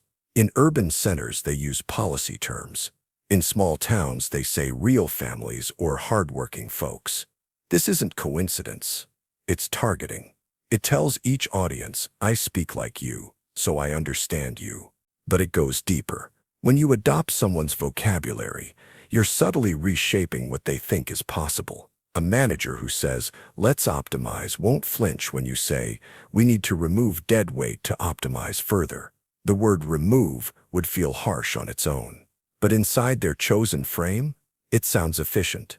There's even research in sales psychology showing that when a customer says affordable and the rep later uses cheap, conversions drop. The word switch triggers a subconscious alarm. This person doesn't get me. But mirror the exact phrasing, yes, this one's more affordable, and resistance drops. So what does this mean for you? Next time you want influence, don't start by thinking about what you want to say. Start by listening to what they say. Find their metaphors, their repeated words, their mental map. Then borrow their language like a mask. Because if they recognize their own voice coming from your mouth, their guard will never rise in time. Say the opposite first, then flip it. Here's a strange truth about persuasion. People resist being told what to think, but they relax when they hear what they already believe, especially if it's spoken with confidence. That's why one of the most psychologically effective techniques isn't to argue against someone's belief. It's to begin by agreeing with it. You lean into the thing they expect, and then twist. It's called the reversal tactic, and it's incredibly powerful. Imagine a skeptical audience. Let's say they believe therapy is a waste of time. If you say, therapy works, their defenses go up, but if you start with, I used to think therapy was just people whining to strangers, you instantly align with their frame. You've made yourself familiar, relatable. They nod. And just as they settle in, you add, but then I saw someone's entire life shift in 3 months because of one thing their therapist said. You've earned the right to change their mind because you began inside it. This technique isn't new. In fact, some of the greatest manipulators in history used it constantly. Julius Caesar was a master of it. Before invading Gaul, he claimed, I had no desire for war, and then justified conquest as a reluctant necessity. Advertisers do this too. This might sound crazy, they begin, but switching to our product will save you $1,000 this year. It frames the offer as both surprising and self-validating. This works because the brain reacts differently when its expectations are confirmed first. It lowers its filters. When someone says what you already think, your brain leans in rather than braces for impact. That moment of cognitive relaxation is the gap through which the reversal slides in. Think about how magicians pull off their tricks. First, they guide your attention where they want it. Nothing up my sleeve. Then right when you believe it, they do the real trick somewhere else. You trusted the setup. The twist bypassed scrutiny. The reversal tactic is psychological sleight of hand. In social situations, it looks like this. I get it. You don't want to come off pushy. Pause. Funny thing is, the most respected people I know are the ones who speak up even when it's uncomfortable. No confrontation, just a shift. And suddenly, someone hesitant feels bold and thinks the idea was theirs. If you want influence, don't just argue. Start by giving voice to the thoughts already in their head. Let them feel understood. Then twist, gently, and the pivot won't feel like pressure. It will feel like insight. Casually drop praise, then go cold. There's a specific type of praise that doesn't build confidence. It creates dependency. It's called intermittent validation, and it mimics the psychological structure of addiction. A short burst of warmth, followed by silence. A compliment, then absence. And if you use it right, it doesn't make people feel secure. It makes them crave your approval like a drug. Let's break this down. Say you tell someone, you're brilliant. I really admire how you think. Then, for the next week, you say nothing. You don't reply with the same energy. You ignore their messages just slightly longer than before. That person, especially if they value your opinion, will begin to scan every interaction for another hit of that initial warmth. This is the same psychological architecture behind slot machines. The first win creates excitement, but it's the possibility of another win, randomly spaced, that hooks the player. Casinos don't reward every spin. They reward unpredictably, and the brain interprets that unpredictability as a puzzle it must solve. Humans are wired to complete patterns. So when someone gives praise, our minds expect continuity. But when the praise is suddenly withdrawn or spaced out with no clear pattern, we don't lose interest, we obsess. The brain goes into overdrive. What did I do differently? How do I get back into their good graces? You don't have to insult someone, you just stop validating them, and their focus tightens on you. This tactic shows up everywhere in social power structures. In elite academic environments, a mentor might say, "You're one of the most promising students I've ever seen," then go cold. They don't respond to emails. They're warm in public, but distant in private. The student doesn't walk away. They work harder. They need to be seen again. In dating, it's used constantly. One text filled with affection, then 2 days of silence. A compliment at dinner, followed by emotional distance. It makes the other person feel like they messed something up. They become eager to perform better, to regain what they didn't consciously know they'd lost. This isn't cruelty. It's conditioning. If you give praise too consistently, it loses power. But if you give it once, convincingly, and then remove it, you create chase.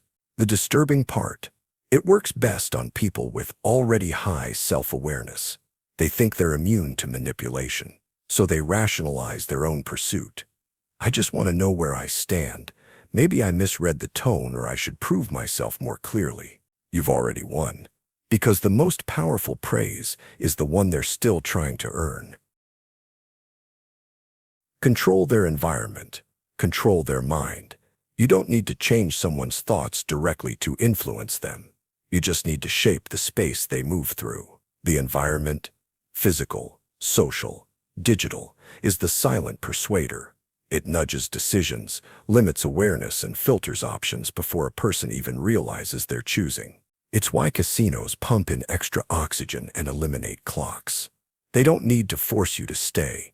They just remove cues that tell you it's time to leave. Time becomes abstract, disorienting. You don't feel tired, you keep playing. In fast food restaurants, the color schemes, reds, oranges, yellows, aren't chosen by accident. They're psychologically engineered to trigger speed and appetite. You don't linger in a McDonald's. You order, eat, and move on. The furniture isn't made for comfort. It's made to cycle bodies through space. In cults and coercive groups, the principle becomes more explicit. Control when people wake up. Control who they talk to. Remove distractions. Fill their day with repetitive tasks or rituals. Change the lighting, the food, the pace of life. Eventually, their thoughts begin to synchronize with the environment itself. The surroundings become the script. The military knows this. Basic training doesn't just teach obedience, it reshapes perception. Strip recruits of personal identity. Give everyone the same haircut. Use the same voice, same schedule, same bunk. It's not just about discipline. It's about eroding the illusion of autonomy. When the environment is fully controlled, the mind follows. Advertisers use this principle in subtler ways. You don't click on an ad because it's rational. You click because the colors around it drew your eye, because it was placed after a story that triggered emotion, because your guard was down. A single product image in the right context can change behavior more effectively than an argument ever could. In schools, layout matters. Sit students in rows facing a single authority, and they learn hierarchy. Put them in circles, and they speak more freely. Change the room, change the behavior. The disturbing part is how easily we underestimate this. Most people still believe they act based on internal beliefs. They don't notice how lighting affects mood, how background noise shapes focus, or how seating arrangements shift power dynamics in a meeting. If you want someone to feel isolated, don't tell them they're alone. Just move their chair 6 feet away from the rest. If you want someone to conform, don't argue. Surround them with others already agreeing. Manipulating minds sounds like a grand task, but most of the time, all it takes is rearranging the furniture. Make it a ritual, then make it a rule. If you want to control someone long-term, don't start with a demand, start with a habit. something small, repeated, seemingly harmless. Rituals are the gateway drug of control. They're subtle, structured repetitions that bypass conscious resistance. Once accepted as routine, they solidify into unquestioned rules, and by the time someone realizes they're obeying, the command already lives inside them. In 1970s behavior labs, researchers found that even pigeons, given food at random intervals, would start performing strange repetitive movements, head bobs, full-body spins, wing flutters, superstitious behaviors they believed summoned the food. But no one told them to do it. They discovered the illusion of control and repeated it until it became law in their minds. Humans aren't far off. Consider religious rituals. You kneel, you chant, you abstain. Over time, the repetition isn't questioned. It becomes sacred. Even secular institutions use this trick. In schools, students stand up and recite pledges every morning. At work, you might start your day with the same meeting, in the same room, with the same coffee in hand. It begins as routine, but break that pattern, and people feel like something is wrong. Once a ritual feels natural, you can expand it, slowly add requirements. A 5-minute meditation becomes 30. A quick thank you becomes a daily report. A simple phrase becomes a full code of conduct. The shift is invisible because the mind resists change more than obedience. It's how cults grow. They rarely begin with extremism. First, a shared greeting, then group meals, then weekly meetings, then clothing norms. Each step seems like a bonding experience. Only later do those rituals turn into dogma, and leaving them feels like betrayal. Social media platforms rely on ritual too. The scroll, the like, the post. These aren't rules. They're behaviors you repeat without thinking. But eventually, you feel compelled. Miss a day, and something feels off. You've internalized the platform's rhythm. And here's where it gets darker. The rules created by ritual don't even need to be rational. They only need to feel natural. Once internalized, a person will enforce them on themselves and on others. You don't need to punish them. They'll punish themselves for breaking it. In power dynamics, this is gold. Want someone to adopt your framework. Don't argue. Give them a routine. Make it feel safe, familiar, then expand. They'll think they chose it, but really, they've been trained. Control begins where awareness ends, and nothing blinds faster than the comfort of repetition. Set the tone first. They'll follow. In any group, there's always a few seconds where everyone's scanning the room, unconsciously asking the same question: what kind of space is this? The person who answers that question first without words holds more power than the one who speaks the most. Setting the tone isn't about commanding attention with volume or authority. It's about establishing the emotional blueprint before others can. Whoever defines the mood, relaxed or tense, playful or serious, warm or icy, quietly shapes how others behave, respond, and interpret everything that follows. Think about a courtroom. Before anyone speaks, the architecture itself speaks. High ceilings, robes, silence. You feel small. You behave accordingly. It's been carefully designed to set the tone before justice is even mentioned. The judge doesn't have to shout to be obeyed. He walks into a structure already vibrating with a tone that demands it. Now reverse it. Walk into a room where someone is laughing, relaxed, open. You automatically mirror that. You drop your guard even if you didn't mean to. Because tone creates an emotional gravity, and most people, without realizing it, fall into orbit. Politicians use this every day. The confident, casual tone of Ronald Reagan, the relentless optimism of Obama, the aggressive dismissal of critics by populists. These aren't just speaking styles, they're mood signals. Before the policies are even explained, the crowd is already emotionally aligned. Even children understand this instinctively. A teacher who walks into class with frantic energy teaches a frantic class. A teacher who enters calm and deliberate tends to teach students who listen more closely. The behavior isn't taught. It's absorbed through emotional osmosis. Psychologists call this emotional contagion, and it happens fast. Within seconds, your body starts to match the tone around you. Your heart rate sinks, your breathing shifts, your expectations realign. But the trick is that someone has to go first. If you want influence in any room, be that person. Take those first 5 seconds seriously. Do you want attention? Slow your movement. Let the silence grow heavy before you speak.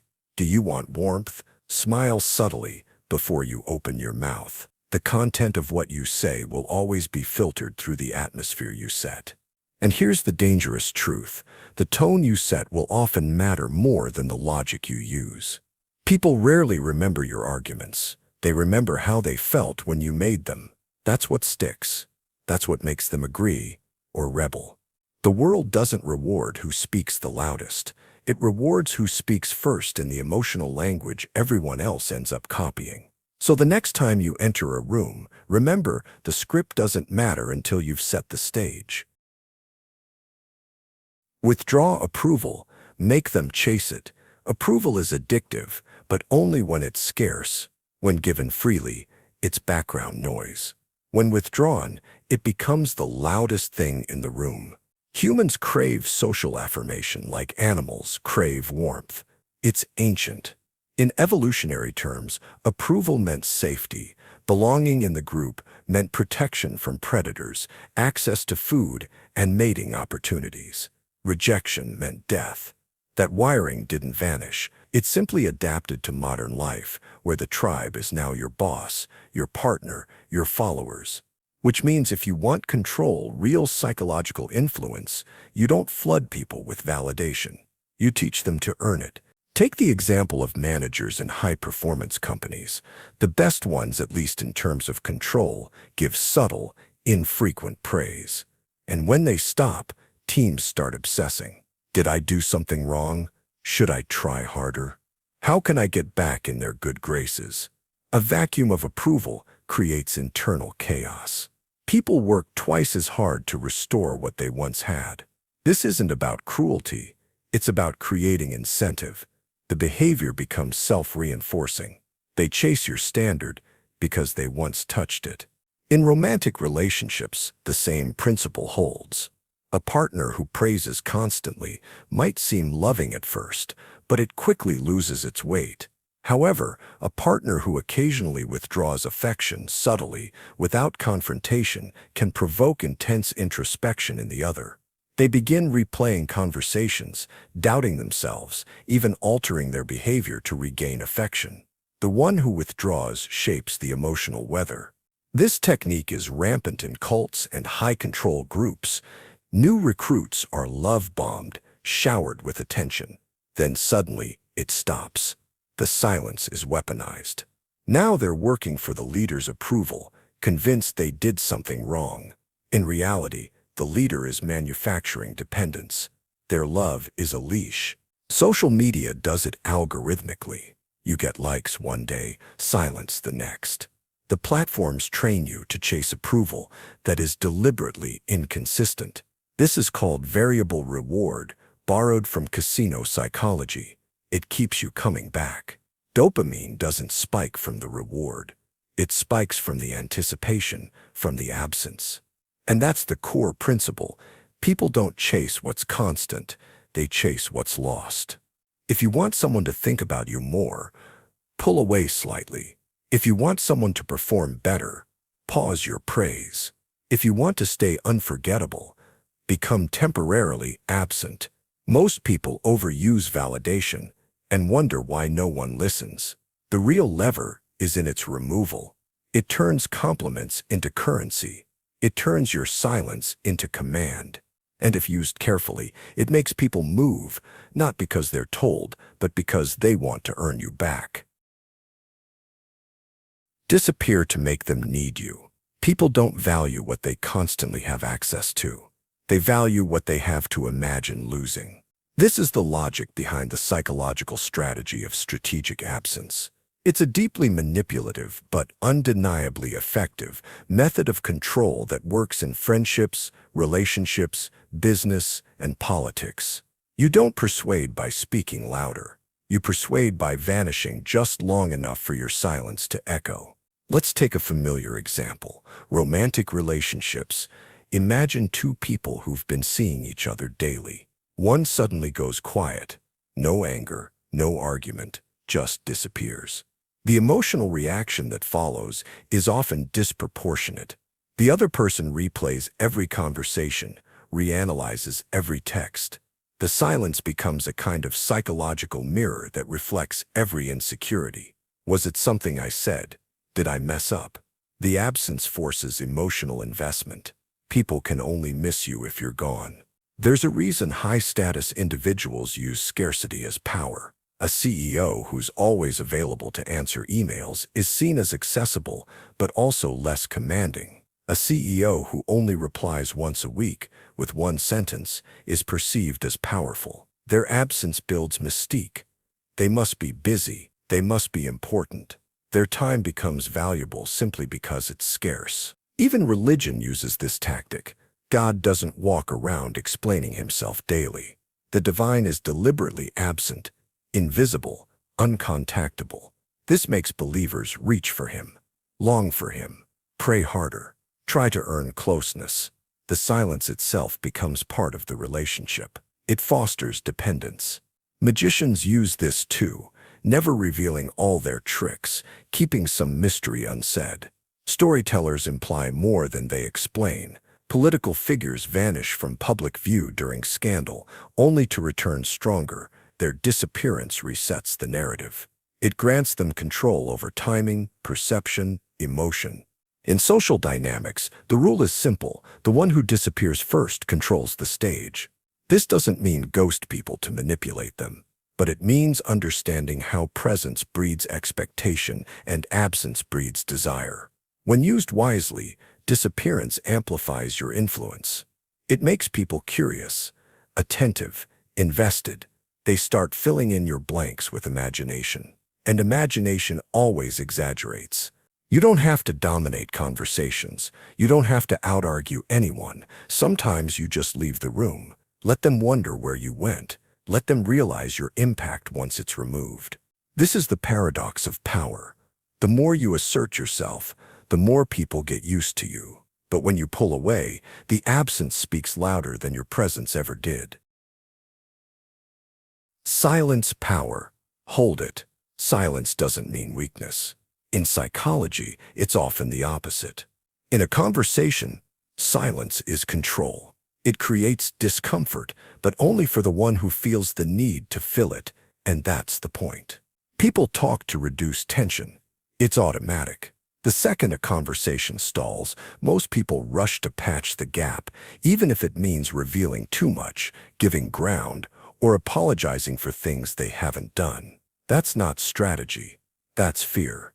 This is why interrogators use silence deliberately. After asking a loaded question, like, is that really what happened? They say nothing. They don't blink. They don't rescue the awkwardness. And within seconds, suspects begin speaking again, offering details they were never asked to give. Salespeople know this too. After making the offer, they go quiet. The first person to speak, the buyer or the seller, usually concedes. That pause after the price, that's engineered discomfort. The silence is a test, and most people fail it. In high-stakes diplomacy, silence is a calculated move. When two leaders meet, one of the oldest psychological plays is to let a proposal land and say nothing. Just watch. Because what someone does when they're forced to sit with uncertainty, that's who they really are. Silence reveals more than noise ever will. It works in personal life too. Imagine you're accused of something. Unfairly, emotionally, maybe even manipulatively. Most people will rush to defend themselves. They explain, over-explain, apologize for tone, timing, or intent. That's exactly what the manipulator wanted. Instead, hold the silence. Let their accusations hang in the air. Don't rush to clarify. Let them feel the weight of their own words. If they're bluffing, they'll start to stumble. If they're trying to provoke you, they'll lose momentum. If they're unsure, they'll start to doubt themselves. This technique doesn't just expose others, it protects you, because in a world trained to overshare, silence is a shield. When you don't speak, you don't reveal, you don't commit, you don't give up positioning. And to someone trying to read or control you, that unread ability is terrifying. You don't need to be cold or robotic. Silence doesn't mean absence. It means presence without panic. You're there. You're listening. You're observing. But you're not rushing to rescue the conversation just because someone else is uncomfortable. That discomfort is where power shifts. And here's what most people never understand. Whoever can sit in silence longest without needing to break it controls the tempo, the frame, the outcome. So use silence like a blade. Don't just let it happen, hold it. And when you finally speak, make every word count. Watch them say nothing. They'll crumble. Some people think silence is passive. But silence paired with observation isn't passive, it's surgical, especially when the other person doesn't know they're being watched. Here's how this works. When someone speaks, they're not just sharing thoughts, they're watching your face. Every flicker of your eye, every twitch of a muscle, every nod or breath, it feeds their sense of control. They calibrate based on your reactions. They're sculpting their words to fit your approval, your doubt, your attention span. Now take that away. No verbal cues, no smiles, no nods, no helpful noises like uh-huh or yeah. Just silence and stillness while watching them closely. What happens next is disturbing. They begin to unravel. The rhythm of their voice falters. Their confidence erodes. They stumble. They circle back. They repeat themselves. They start to second-guess what they just said and fill the silence with more words, more justification, more nervous energy. It feels like they're digging themselves a hole, because they are. And you're the one holding the shovel. This tactic is old, ancient even. Sun Tzu warned about it in The Art of War. If your opponent is of choleric temper, seek to irritate him. Watching in silence, especially in a moment where someone expects feedback, is profoundly irritating to the mind. It feels like judgment, like exposure. And for the anxious, it feels like a social death spiral. In one psychological experiment, participants were asked to give an opinion on a moral dilemma while someone across from them simply watched without responding. No nods, no facial cues, no help. Within 2 minutes, most speakers rated their own performance as poor or unclear. Many asked to start over. Some became visibly uncomfortable, fidgeting, apologizing, even changing their opinion midway. Why? Because humans are wired for mirroring. When they can't find a reflection in you, they break. You'll see this in interrogations. Police will ask a question, then go dead silent, staring. No pressure. Just the weight of their attention. Many suspects confess during the silence, trying to fill the void with anything that feels like control. You'll see it in negotiations. A client finishes their pitch and expects feedback, but you pause, just watching. They start to add details they didn't plan to share. Maybe they drop their price. Maybe they start selling against their own deal. All you did was wait. But the real power of this technique is in the personal. Think about a moment when someone tried to emotionally manipulate you, maybe blame you, guilt you, shame you into submission. Your instinct is to defend yourself, to explain your side, to de-escalate. But instead, imagine just sitting still, watching, letting their words echo into silence. You don't attack, you don't agree, you don't retreat. And in that moment, they see themselves.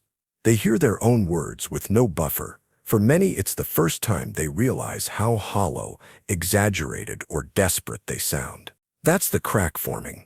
Eventually, most people break that silence themselves. And when they do, they'll often reveal far more than they intended. Because silence is a vacuum, and if you're strong enough to hold it, they'll fill it with truth, fear, guilt, or desperation. All you have to do is stay quiet and watch. Make them explain what you did wrong. This is a technique so disarming, so quietly invasive, it can flip an entire confrontation without raising your voice. Instead of defending yourself, you put them in the position of defining the attack. You make them explain what you did wrong, and in doing so, you seize control of the emotional frame. Let's start simple. Someone accuses you of being selfish, dishonest, or untrustworthy. The average response: defensiveness. You explain yourself, you apologize too quickly, or worse, you argue. But that just validates their power in the moment. You're already on trial, so instead, pause. Then say this: "Can you walk me through that?" It sounds harmless, but it does two things at once. It demands clarity, and it shifts pressure. Suddenly, they have to gather their thoughts, pick specific examples, and walk you step by step through the logic of their blame. And here's where it gets interesting. Most people don't prepare for that. What they had was a feeling, a vague emotion they wanted to project. Maybe they felt neglected. Maybe they felt embarrassed. But now, forced to articulate it like a case file, they often flounder. Their certainty collapses. Their authority starts to erode. Let's look at a real-world example. In a 2014 mediation case between two long-term business partners, one accused the other of never pulling his weight. Instead of rebutting, the accused partner calmly asked, "Can you help me understand what specific instances you're referring to?" That question alone turned a tense negotiation into a fact-based dissection. The accuser, unprepared for specifics, defaulted to vague generalizations. And with each one, his argument sounded weaker, less about business and more about resentment. The mediator shifted sympathy instantly, because now one person was calmly asking questions, while the other looked like they were unraveling. This isn't just a power tactic, it's a diagnostic tool. If someone really does have a valid grievance, they should be able to explain it. If they can't, it tells you something. Maybe it's projection. Maybe it's manipulation. Maybe they're trying to guilt you into compliance without ever taking accountability for their own emotional state. But let's go deeper. When you ask someone to explain what you did wrong, you're inviting them to build a narrative. That means they reveal what they believe about you, not just what you did. Their story will leak insecurity, desire, control dynamics. And if you listen carefully, you'll hear things they didn't intend to say. For example, someone says, "You never make time for me." If you ask them to explain that, they might respond, "Well, last week you canceled dinner and you didn't text back after my goodnight message." Notice the shift. It's no longer about never. It's about one or two moments that now seem less like selfishness and more like ordinary life. The spell breaks. The story loses force. And if they double down, keep asking, "What made that feel intentional? How long have you felt this way? What outcome are you hoping for here?" Questions like these do more than expose weak arguments. They reveal emotional patterns. They force the accuser to confront whether they actually want resolution or just control. Used well, this technique deflates narcissistic outbursts, derails guilt trips, and exposes emotional manipulation. It's the mirror they didn't ask to look into. And all you're doing is letting them talk, because the more they explain, the more they reveal. Ask for advice, then ignore it. There's a strange psychological glitch buried inside us, one that very few people talk about, but almost everyone reacts to. It's this: we don't like giving advice unless we believe it will be followed.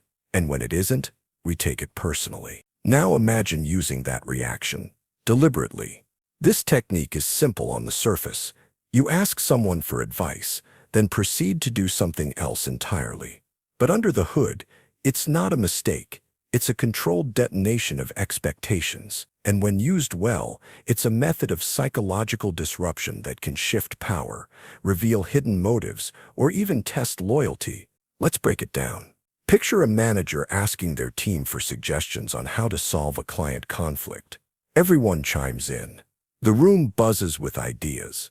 But then the manager picks a path nobody mentioned. What happens next? Some will adapt. Others will sulk. and a few will stew in quiet resentment. Because in their mind, their advice wasn't just ignored, they were ignored. Their ego was left hanging. This isn't about rudeness, it's about leverage. Asking for advice triggers a subtle form of intimacy. People lower their guard. They feel seen, trusted, included. So when you break that illusion, when you prove you were gathering input, not approval, it forces people to recalibrate how they view you. You're no longer passive. You're not predictable. You're making decisions on a different level than they thought. Here's a story from politics. In the early days of Barack Obama's presidency, he would often gather economists, business leaders, and academics to hear their perspectives on national recovery strategy. They gave pages of input, detailed analysis, and often strong opinions. But Obama was known for listening intently, nodding politely, and then doing something different. He wasn't trying to deceive them. He was gathering mental maps, and by making his own decisions in contrast to their advice, he established one key thing: authority. Because when you follow advice, you're signaling dependence. But when you ask, and then choose otherwise, you remind people that you're thinking independently. You're not here to flatter. You're here to lead, or to unsettle, or in some cases to test. Let's bring it closer to home. In relationships, this trick is surprisingly effective. Ask someone, "What do you think I should say to them?" Or "Do you think I should go?" They'll usually offer something emotionally protective. Then, and this is crucial, you take the opposite path. You confront the person. You show up. You send the message anyway. What you've done is expose something deep, how much the other person was trying to steer your behavior. Sometimes it's harmless. Other times it's revealing. Because if they get upset that you didn't listen, ask yourself why. Why does your independence bother them? Was the advice about helping you, or was it about keeping you in line? That's what makes this technique powerful.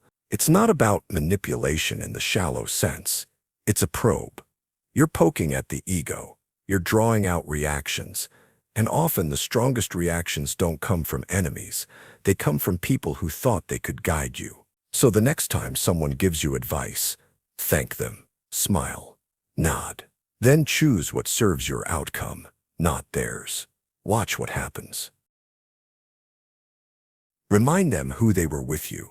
Sometimes the most powerful form of control isn't about what you say or do. It's about what you remind someone of. Specifically, who they used to be when they were around you. Human identity isn't fixed. We like to think it is, that we're a solid, consistent self. But in reality, identity is fluid. It's situational. We become different versions of ourselves depending on who we're with, where we are, and what role we're playing. Think about it. You're not the same person at work as you are with your childhood friend. You talk differently. You walk differently. You even laugh differently. That's why this technique works. Because when you remind someone who they were with you, you're not just jogging their memory. You're reactivating an identity, a version of them that only existed in your presence. And if that version held power, comfort, attraction, vulnerability, or purpose, you can pull them back into that mental state without them even realizing it. It's emotional time travel. Let's take an example. You run into an old friend you haven't seen in years. The moment you say, "Remember that night we stayed up all night talking about running away to Iceland," you're doing something very specific. You're reawakening the feeling they had in that moment. The hope, the thrill, the version of themselves that was brave, idealistic, a little reckless, and in that instant, you're not just reconnecting, you're guiding them back to a former self, one that may no longer exist in their day-to-day life. In relationships, this is often used as a kind of psychological bait. Someone might say, "You used to believe in me more than anyone," or "You were never this anxious before we met," or the classic, "You were happiest when we were together." What's the move here? It's not just nostalgia, it's influence. It's a subtle implication that you brought out the best version of them, and now that you're gone, that version is gone too. This can create guilt, or longing, or confusion. It depends on the context. But one thing is certain, it destabilizes the current identity. It's an old trick used in cults and high-pressure mentorships. Leaders will say, "I saw who you really were," even when no one else did. That's not a compliment. That's psychological handcuffing, because it implies that your true self only exists under their influence. Even in marketing, this technique shows up. Remember who you were before the 9 to 5 crushed your soul? Get back to the adventurer you used to be. Entire industries are built on reactivating a former self and then selling the illusion that they can bring it back. Here's why it works. Memory isn't a passive archive. It's reconstructive. Every time you remember something, you're rebuilding it, coloring it, reliving the emotion, and you're vulnerable in that moment. If someone guides the memory, they're shaping the meaning. If they do it well, they can create a sense that you've lost something essential, and they are the missing piece. And in a power dynamic, that's devastating. Because now, they're not just a person, they're a mirror of your potential. You feel smaller without them. Your confidence fades. You chase them not because of who they are now, but because of who you were when they were around. That's the trap. So if you ever hear someone say, "You were more alive with me," or "You've changed since I left," pause. Ask yourself, is that true? Or are they trying to reassert control by pulling you back into an outdated version of yourself? This technique is powerful, it's elegant, and it's dangerous. Because if you don't catch it, you'll mistake memory for meaning and follow someone else's script of who you're supposed to be. Destroy certainty with a smile. Certainty is armor. People cling to it like a lifeline. Their beliefs, their moral compass, their judgments. It's how we organize the chaos. But here's the flaw. Most of what people feel certain about is emotionally convenient, not logically earned. And that's exactly where this technique breaks them. You don't destroy certainty by arguing. You don't confront it head-on. That only makes people double down. Instead, you chip away at it with calm, quiet, unbothered doubt, delivered with a smile. Because nothing is more disarming than confidence paired with kindness. It makes people think you know something they don't. Let's say someone says with conviction, "She's just doing it for attention." Instead of countering, just pause. Look them in the eye, smile slightly, and say, "You sure? That's it. Just 2 words." But the way you say it matters. It's not confrontational. It's curious. And that's what bypasses their defenses. You're not saying they're wrong. You're making them question whether they're as right as they think. This technique shows up in high-stakes negotiation all the time. A CEO walks in, convinced the deal's airtight. The opposing party listens quietly, nods, and then, at the end, says, "Interesting logic. But let me ask something a bit outside the frame. What if your core assumption is off by 5%? That tiny crack can unravel hours of confidence. And once doubt enters, control shifts. Here's why it works. Certainty isn't just belief, it's identity protection. People need to feel like their worldview makes sense, that they're good, that they're in control. So when you disturb that certainty gently, it creates discomfort they have to resolve. And often, that means giving you more attention, more openness, and more vulnerability than they planned. It's also how cult leaders operate. They rarely begin by asserting dogma. They start by asking harmless questions that destabilize assumptions. Why do you trust what the media tells you? Who taught you that love has to be conditional? Do you really know what happiness is, or have you just accepted someone else's version of it? Each question chips away, and the smile that follows each one says, "I'm not attacking you, I'm inviting you to think deeper." But beneath that kindness is a power play. If they can make you doubt yourself, they can rebuild you in their image. This isn't just psychological warfare, it's used in marketing too. Luxury brands don't tell you your life is empty, they let you come to that conclusion. The ad shows someone calm, elegant, composed. You look at your own life. You feel the gap. They never said you were inferior, but the suggestion made you wonder, and that doubt opens your wallet. If you want to use this technique, start small. Next time someone says something with absolute confidence, pause. Say, "That's one way to look at it." Smile. Then ask, what if there's another layer we're missing? You don't need to convince them. You only need to disturb the illusion of certainty. That's where the real influence begins. Give them a label they hate. Gently. Labels aren't just words. They're mirrors. They show people who they are or who they fear becoming. And when you apply a label, you don't just describe someone. You influence their behavior, their self-image, even their identity, especially if you do it gently.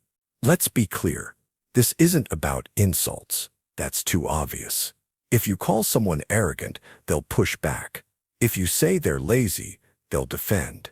That triggers resistance, not reflection. But if you say it softly, wrapped in curiosity or even concern, it slips past the guard. Imagine someone always dominating conversations. You could confront them, or you could tilt your head, half smile and say, you do carry a lot of certainty in how you speak. It almost feels like you don't leave much space for uncertainty. Ever get that feedback? That's not an attack. It's a mirror, and it sticks. Why? Because deep down, people have a list of identities they desperately avoid: manipulative, selfish, weak, fake, passive, controlling.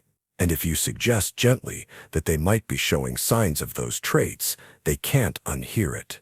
Even if they disagree, they'll think about it later. And in many cases, they'll try to prove you wrong by adjusting their behavior. That's the trick. You don't use the label as punishment. You use it to create psychological pressure, but quiet pressure. It's the difference between shouting you're insecure and calmly saying, I've noticed you tend to react strongly when people challenge your ideas. I wonder if that comes from a place of needing control. Big difference, same outcome. They start watching themselves. This shows up in relationships all the time, especially in conflict. A partner doesn't need to scream. They just need to pause, sigh, and say, I guess I expected more empathy from you. That single word, empathy, triggers a cascade of self-doubt in the other person. Are they being cold? Have they lost touch with who they thought they were? Parents do it too. A child acts out, and instead of punishment, the parent says, that's not like you. You're usually so thoughtful. That's a label, thoughtful. And now the child is being measured against it. Whether they admit it or not, they want to live up to that expectation. Used right, labels guide behavior. But here's the disturbing part. This technique is how authoritarian systems function. Think of regimes that define dissenters as unpatriotic, or cultures that label emotional men as weak or ambitious women as selfish. The labels don't need enforcement. People self-police. That's the power of internalized shame. So if you want to use this technique, ask yourself one thing. What does this person want not to be? Then show them, softly, how close they already are. Act like they're already convinced. There's a strange truth about persuasion. The more you try to convince someone, the more they resist, the harder you push, the deeper they dig in. So what happens when you don't try at all? When you skip persuasion entirely and behave as if they already agree with you? This is called presupposed agreement, and it short-circuits resistance. You don't ask, do you believe me? You speak as if belief already exists. You don't say, here's why this is a good idea. You say, so when we do it this way, the assumption slides in like a Trojan horse. Because once something is treated as obvious, normal, or already decided, people feel an unconscious pressure to align. It's a technique used by politicians, salespeople, cult leaders, even therapists. But you'll also see it in everyday interactions, often from people who don't realize they're doing it. Let's say you're pitching a controversial idea at work. Most people would say, I'd like to propose something, and I hope you'll hear me out. But that invites scrutiny.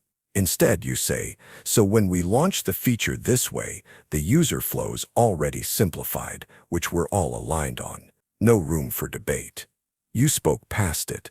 Most listeners will either nod along or hesitate, and that pause can be enough to carry momentum forward. It's the same in relationships. Instead of asking, "Would you be okay if I came over tonight?" you say, "I'll be by around 8. I think you'll like what I've got." The key isn't arrogance. It's confidence paired with calm tone. You're not overreaching. You're planting a story where consent is presumed, alignment is natural, and pushback would feel awkward. This is also how con artists operate. They don't say, "Would you like to invest?" They say, "So we're wrapping up paperwork this week. You'll just need to confirm the final amount." And victims comply because they feel swept along in a narrative already in motion. People respond to the frame more than the facts. If the frame says you're already in agreement, their brain starts looking for reasons to stay in sync rather than arguments to push back. There's risk, of course. If you misuse this technique, if the person isn't close to agreeing or feels bulldozed, you'll lose trust. But if you've read the room correctly, this approach can bypass hours of persuasion with a single confident step. Because sometimes the most powerful way to convince is to stop trying. End the conversation on your terms. In any interaction, the person who ends the conversation holds the power. It sounds simple, it sounds petty, but in reality, it shapes perception, memory, and control. Think about the last time someone hung up before you were ready, or ended a text thread with no response, or stood up mid-discussion and said, "Let's pick this up another time." You felt destabilized, cut off, like you weren't finished. That feeling isn't random, it's psychological leverage. Ending the conversation on your terms creates what's known as cognitive closure imbalance. Humans crave resolution. When something ends neatly, we feel peace. When it ends suddenly, we chase it. We replay the moment. We want a redo, a response, a final word. And the person who left first, who left cleanly, becomes the one in control. This tactic is used everywhere. In hostage negotiations, the lead negotiator may pause mid-progress and say, "We'll continue when you're ready to be serious." It's a subtle threat wrapped in calm. In job interviews, the interviewer may rise early and say, "We'll be in touch," no matter how strong your answers were. They took the close. Even in therapy, a powerful moment may arise, and the therapist checks the clock and says, "We'll need to stop here." That ending reinforces authority. It reminds the client who controls the pace of transformation. In relationships, this dynamic can be weaponized. A partner storms out mid-argument. A friend ends the call with, "I have to go," right as you're becoming vulnerable. These aren't just rude gestures, they're control mechanisms. They train the other person to chase, to feel unbalanced, to give ground in future interactions. Ending on your terms doesn't require drama. In fact, it's more powerful when done calmly. You can end the meeting early, close your laptop mid-discussion, or wrap a debate with, "I think I've said what I needed to." That final phrase is disarming. It signals you've reached clarity. If the other person hasn't, they're left holding the weight of it. The trick is to end just before the natural close. Don't wait for the thank you or the polite pause. Step out with intention. That's what makes it memorable. That's what leaves them needing more. Because in the theater of conversation, the one who drops the curtain writes the ending, and everyone else is left clapping into silence. Mirror their body. Hijack their mind. There's a strange moment in conversation when you start noticing it. You cross your legs, and they do too. You lean back, and so do they. At first it feels accidental, but then the timing becomes too precise. It's like you're watching a glitch in human behavior, a dance you didn't know you were performing. That's mirroring. And when it's done deliberately, it's one of the most silent and effective psychological weapons in existence. Here's how it works. Humans evolved to detect sameness as safety. In a dangerous world, similarity meant shared tribe, shared rules, shared survival. So when someone subconsciously notices that your posture, gestures, or breathing match theirs, they don't think this person is copying me. Instead, they feel, without knowing why, this person understands me. I trust them. The effect is so deep that in one famous study by behavioral scientists Chartrand and Barg in 1999, participants who were subtly mirrored by a Confederate during a conversation reported liking them significantly more. They described the mirroring person as more empathetic, more interesting, more persuasive, all without realizing they were being copied. But this isn't about flattery or imitation. It's about bypassing rational thought. When you mirror someone's body language just a few seconds after they move, not instantly, which seems mocking, and not too late, which breaks the rhythm, you slip under their cognitive defenses. You're no longer just a speaker. You're someone their nervous system now sees as part of the same pattern.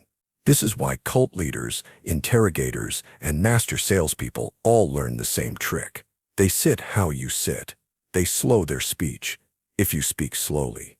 They mirror your facial expressions, a nod, a frown, a half smile, until you feel like they've known you for years. And when they speak, your guard is already down. It's disturbing how invisible it is. You don't feel manipulated, you feel heard. But what you're really feeling is a biological reflex hijacked for influence. And it goes deeper. Once mirroring establishes rapport, it reverses. You become more likely to mirror them. The moment you start matching them, their posture, their tone, it means control has shifted. They're no longer syncing to you. You're syncing to them. That's how subtle dominance begins. Used correctly, this tool doesn't just earn trust, it primes obedience. In corporate negotiations, political persuasion, romantic seduction, the technique is the same. Make them feel seen, then lead their next move. You might have thought influence started with speaking, but it often starts in silence, with a tilted head, a folded arm, a mirrored breath. The conversation was never about the words. It was choreography, and they were dancing to your rhythm without ever hearing the music. Break eye contact to create tension. Break the pattern, break the brain. Every mind relies on rhythm, routine, predictability. You expect conversations to follow certain flows: question, answer, compliment, thanks, insult, anger. It's the scaffolding that keeps social interactions stable, and it's also the weak point. If you break the pattern, even slightly, you break the brain's script. That moment of confusion, however brief, gives you a window. Because while they're rebooting, you're guiding. Let me give you a concrete example. Imagine someone says, "Hey, thanks for the help earlier." A normal response is "no problem," or "anytime." But what if you pause, tilt your head, and say, "Do you always thank people that intensely?" They blink, recalculate, and suddenly you're in control of the tone, the tempo, and the attention. Pattern interruption works because the brain is lazy. It preloads expected outcomes. The second you violate those, the mind flags the moment as meaningful. Evolution trained us to freeze at unpredictability. If the bushes rustle wrong, maybe it's not the wind. If the conversation stumbles, maybe the social rules have shifted. That gap between expectation and reality becomes your stage. Comedians use it. Therapists use it. Manipulators definitely use it. In fact, many cult recruiters and high-pressure salespeople deliberately insert confusion early on. They'll begin a conversation with a bizarre compliment or ask you something so oddly personal it feels like you misheard. Do you feel like your name matches who you really are? It sounds poetic, then disturbing, then maybe profound. Your brain, no longer on autopilot, starts looking to them for the next step. That's the handover of authority. Even brief pattern breaks can work. If someone's shouting at you, whisper. If they expect resistance, agree with an unsettling smile. If they expect silence, speak flatly, factually, without emotion. These unexpected pivots force the other person to reframe you, and once they're reframing, they're no longer in the original fight. This technique can also diffuse escalation. In high-stakes hostage negotiations, pattern-breaking language is a known de-escalation tool. One example, instead of saying, "We want to help you," negotiators might ask, "What would you want us to tell your mother if today goes badly?" It's disarming, intimate, and unpredictable, and it forces the person to reprocess the moment emotionally. But the most disturbing thing? This works even when the other person knows it's being done. Pattern breaking is so core to human attention that even when you're aware, your body still reacts. That pause, that half-second of recalculating, it's involuntary. So if you want attention, surprise them. If you want power, confuse them first. And if you want control, don't push harder, just turn the wheel when they stop bracing for it. Ask the forbidden question. There's a kind of question that doesn't seek information. It seeks control. These questions are usually too direct, too personal, too dangerous. They pierce through the armor. Most people spend their lives building, and if you ask one, then say nothing, the silence becomes unbearable. Why? Because most people aren't afraid of answering. They're afraid of hearing themselves think. Let's walk through it. In a job interview, the manager asks the candidate, "Why do you want this job?" The real answer might be survival, fear, status. But the candidate gives a polished script. That's expected. But now imagine the manager leans in and says, "Is that really true?" And then says nothing else. No accusation, no clarification, just silence. The brain rushes in to fill the gap. That's the trick. People feel a compulsive need to resolve social tension, especially when it's ambiguous, especially when the spotlight's on them. In psychology, this is tied to a phenomenon called the Zeigarnik effect. We remember and obsess over unresolved experiences more than completed ones. A question with no closure becomes a psychological itch. Interrogators use this. Skilled ones don't hammer suspects with aggression. They drop one question that cuts, and then leave the suspect alone with it. Sometimes they leave the room. The silence speaks louder than shouting. Guilt starts talking, rationalization kicks in, and eventually confessions happen. But this doesn't only work in high-pressure situations. In personal relationships, a well-placed silent question can reshape the emotional balance. Imagine a couple in conflict. One says, "Why do you always pull away when I say something real?" Then just looks at the other, waits, no emotional pleading, just stillness. The partner might squirm, deflect, laugh nervously, but the question sits there, undigested. And that discomfort begins to erode their practiced patterns. Here's why this is powerful.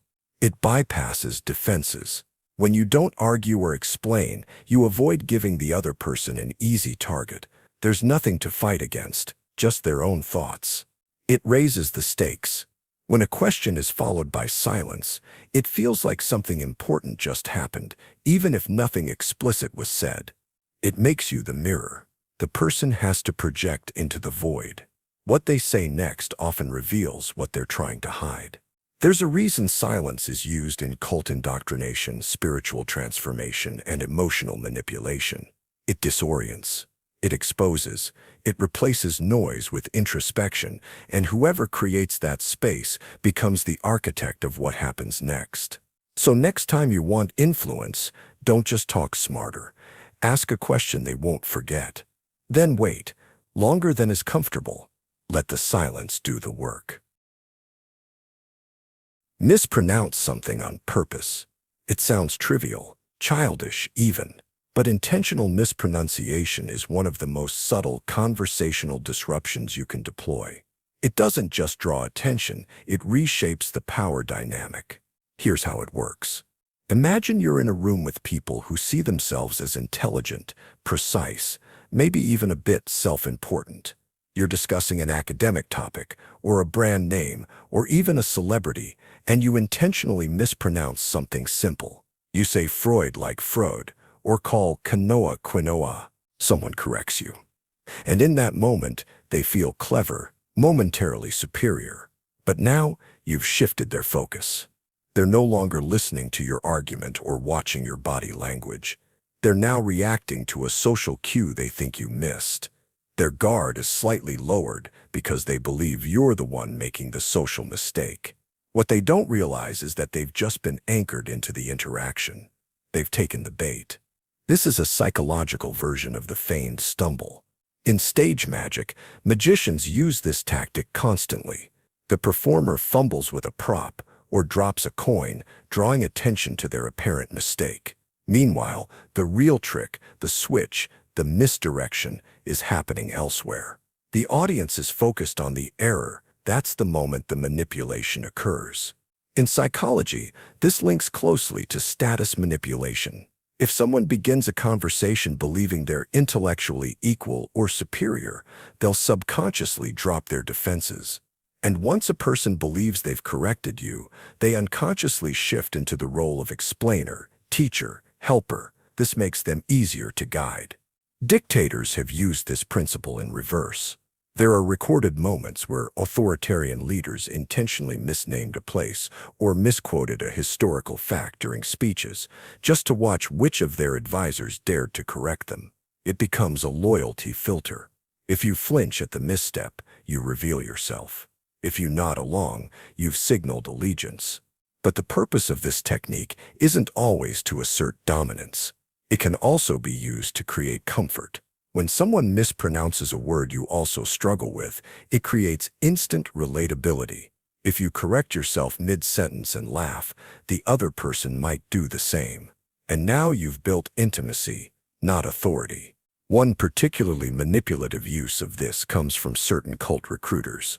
In some introductory meetings, a leader might mispronounce an exotic word from their own ideology, then allow a newcomer to correct them. Later, they'll reverse it, saying, "You see, even you're already teaching us." This false humility reverses pressure, building instant buy-in. When misused, it's condescending. When done skillfully, it's invisible. And once you learn to use it, you realize most people will give you control if they think they just gave you advice. Force a shared secret moment. People bond over secrets faster than they bond over facts. Shared laughter, a whispered aside, a flash of forbidden recognition. These are the tools of deep influence. But here's the trick. The secret doesn't have to be real. It just has to feel exclusive. This strategy works by collapsing social distance in seconds. In a group setting, when someone leans over and shares something quietly, even trivial, watch how she always taps the table when she lies. It creates a boundary around the two of you. Everyone else is now them. You and the listener become us. This doesn't require revealing your deepest trauma. It can be as light as a private observation, a half-joke, a moment of eye contact when something awkward happens in the room. What matters isn't the content. What matters is the illusion of intimacy, that something just passed between you two, and only you two. Here's a real-world example. During World War II, British intelligence officers used this tactic when turning enemy agents. Before asking them to betray their country, handlers would manufacture a moment of shared rebellion. They'd stage something, say a joke at a superior's expense, then look the captive in the eye and smirk. Once the target laughed, they'd say, "You and I both know the truth, don't we?" That flicker of alignment, even if meaningless, was the wedge. Marketers use this technique constantly. When an ad says, "We're not supposed to tell you this, but," or "you didn't hear it from us," they're triggering the same instinct. They're fabricating a shared secret and making you feel clever for catching it. It's persuasion disguised as partnership. But it doesn't stop there. Cult leaders and manipulative partners use the same method. They'll confide something that seems personal early on, even if it's a lie. "I don't usually open up like this," they say. And now you're pulled in. You've been chosen. Reciprocity kicks in. You're more likely to share something back. And suddenly they know your weak spots. Even children do this instinctively. Whispering a joke in class, getting in trouble together, breaking a rule in unison. The shared moment becomes sacred, even if fleeting. It becomes leverage. What makes this so effective is the illusion of safety. When someone believes you've let your guard down, they let theirs down too. But in reality, You're setting the scene, controlling the lighting, framing the shot. Once someone shares a secret with you, even a fake one, you become a character in their private story. And once you're in that story, you can begin to write the next chapter. Break a rule first, then set one. Influence often doesn't come from authority. It comes from permission, specifically, permission to bend reality before reshaping it.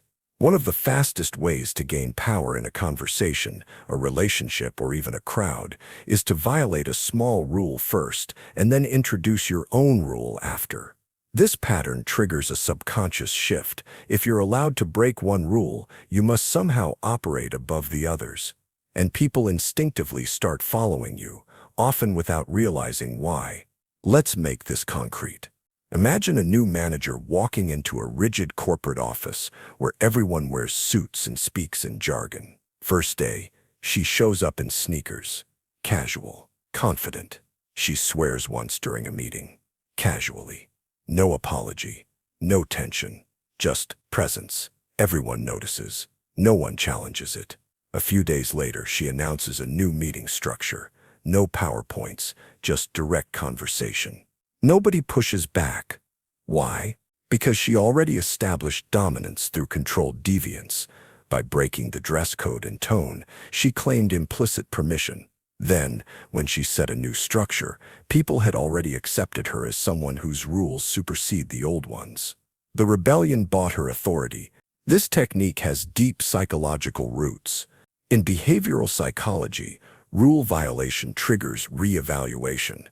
When someone breaks a norm, say, cuts in line, or speaks out of turn, we instinctively reassess their social position. We think, are they allowed to do that? If the person does it with certainty and doesn't face immediate consequence, we assume they hold hidden power. We recalibrate. We follow. Con artists and cult recruiters know this. They'll start with something weird, show up late, mock a ritual, refuse a handshake.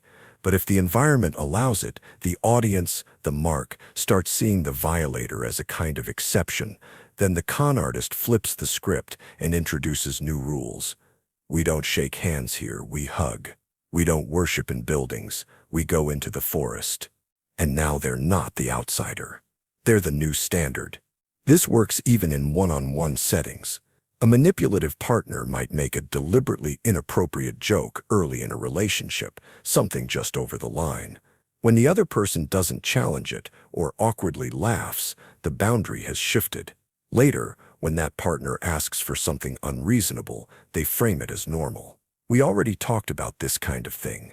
By breaking a rule first, they rewrote the context. It's dangerous because it doesn't feel like coercion. It feels like charm, like freedom. It's framed as individuality, even when it's engineered. People want to follow someone who seems like they don't have to follow anyone. And once you've accepted someone's defiance, it becomes harder to reject their demands. You already made room for their presence. Now they'll decide how much space they get. Answer their question with a story. Let's say someone confronts you directly. Did you lie to me? You could respond with a simple yes or no. But instead you say, you know, when I was a kid, I once broke my mom's favorite plate. I told her the wind knocked it over. She knew I was lying, but she just looked at me and said, "Are you proud of that?" That silence did more than any punishment ever could. By the end of that story, the original question is gone. You've changed the terrain. The person isn't thinking logically anymore. They're thinking emotionally, associatively, reflectively. You've moved the conversation into your territory. That's the power of answering a question with a story. This isn't about lying. It's about redirecting attention, shifting frames, and anchoring emotional meaning where rational debate once stood. People want answers, but what they really remember is how you made them feel. Politicians do this constantly. Ask them a question about a specific policy failure, and they pivot. Let me tell you about a family I met in Iowa last week. They're just trying to get by. They don't want handouts. They want dignity. The audience nods. Logic fades. Emotion wins. Salespeople do it too. If a buyer asks, "Why is this product worth the money?" a great salesperson won't start listing features. They'll say, "A client of mine once told me this saved their entire department during a crisis. She said, 'I'll never work at a company again that doesn't use this.'" Again, facts lose. Stories win. This technique works because stories bypass the conscious filters of skepticism. They don't trigger the defensive part of the brain. Instead, they slip under the radar, hijack attention, and rewrite the frame. In psychology, this is called narrative transportation. When people are immersed in a story, their critical faculties soften, their empathy increases, their memory retains the emotional message, not the factual one. And crucially, they stop interrogating you and start following your lead. It's a subtle form of domination. You appear cooperative. You're answering their question. But in truth, you're ignoring the question entirely. You're replacing their agenda with yours. In high-stakes environments, interrogations, negotiations, media confrontations, this is a survival tool. It lets you stay in control without appearing evasive. It makes you seem open while you're actually shielding the truth. And in everyday life, it becomes a way to shape relationships. You become the person who always has a story, always has wisdom, always seems grounded. People stop probing you and start depending on you to frame reality. It's power through misdirection. And when done well, it feels like magic. Make them feel it was their idea. You don't need to push people if you can make them walk in the direction you've already marked, thinking it was their decision the whole time. The trick is simple, unsettling, and everywhere. Plant a thought, then step back and let them take credit for it. This is how master persuaders operate. They don't demand. They don't argue. They guide you into a corner, then hand you the pen and let you write the script. And once you believe the idea was yours, you'll defend it with conviction, even if it wasn't true yesterday. There's a famous story from World War II about British intelligence using this exact move. They wanted a captured Nazi officer to reveal the location of a hidden base. Instead of torturing him, they casually mentioned made-up details in his presence. Days later, when the officer was talking to another prisoner, actually an undercover British agent, he figured out the location by connecting dots that had been quietly placed. He handed them the answer with pride, believing it was a deduction of his own genius. It wasn't. It was a trap. A slow-burn illusion of autonomy. The psychology here is called the IKEA effect. People place more value on things they had a hand in building, even if what they built is flawed. This extends beyond furniture. If you let someone build a belief, even if you provided all the pieces, they'll fight to keep it. You see this in business negotiations. A skilled closer doesn't say, "Here's what we're offering." They start by asking, "What would the perfect solution look like for you?" Then, bit by bit, they mirror that back, subtly inserting their own constraints. By the end, the client believes they've engineered a custom win and signs the deal, proud of their own clarity. Manipulative partners do this too. They suggest, hint, plant stories, then pull back.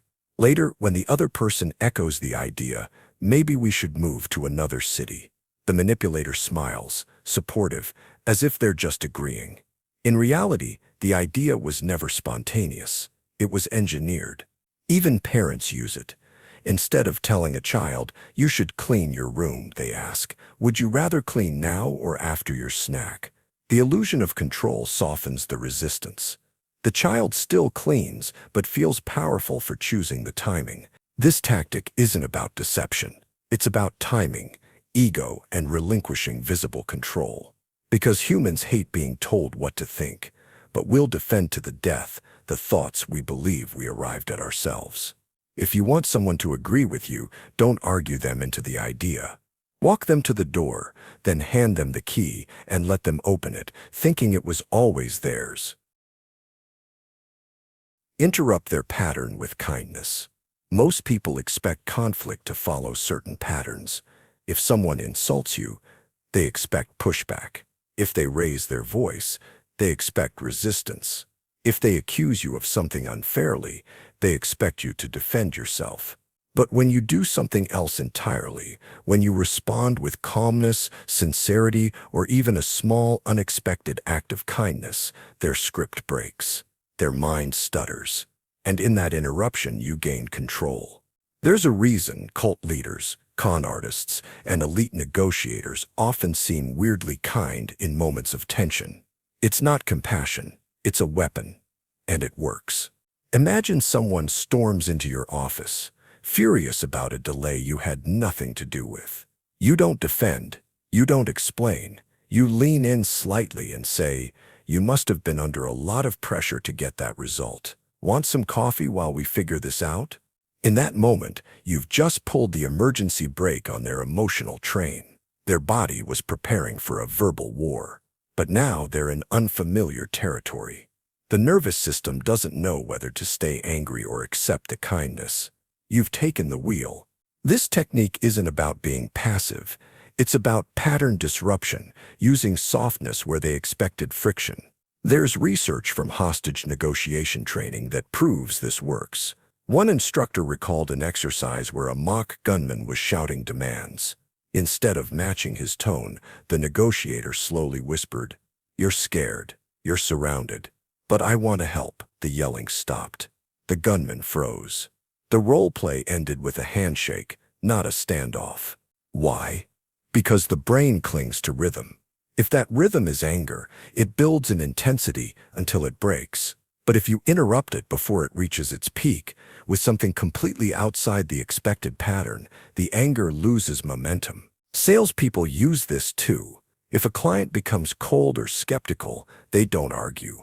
They might compliment the client's decisiveness or ask a surprising personal question, "What made you start your company, by the way?" It's an emotional left turn. Suddenly, they're no longer defending a pitch, they're in a real conversation.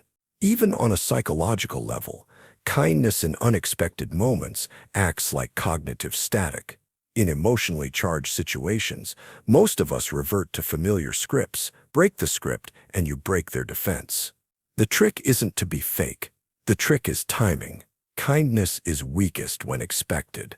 But when deployed in the middle of conflict, when someone is halfway through their well-rehearsed attack, it becomes a tool of psychological redirection.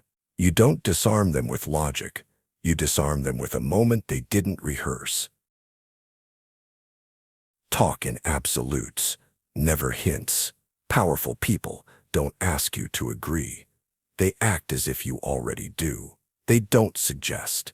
They declare. And when they speak, it feels like stepping into a world where things are already true, whether you're ready to accept them or not.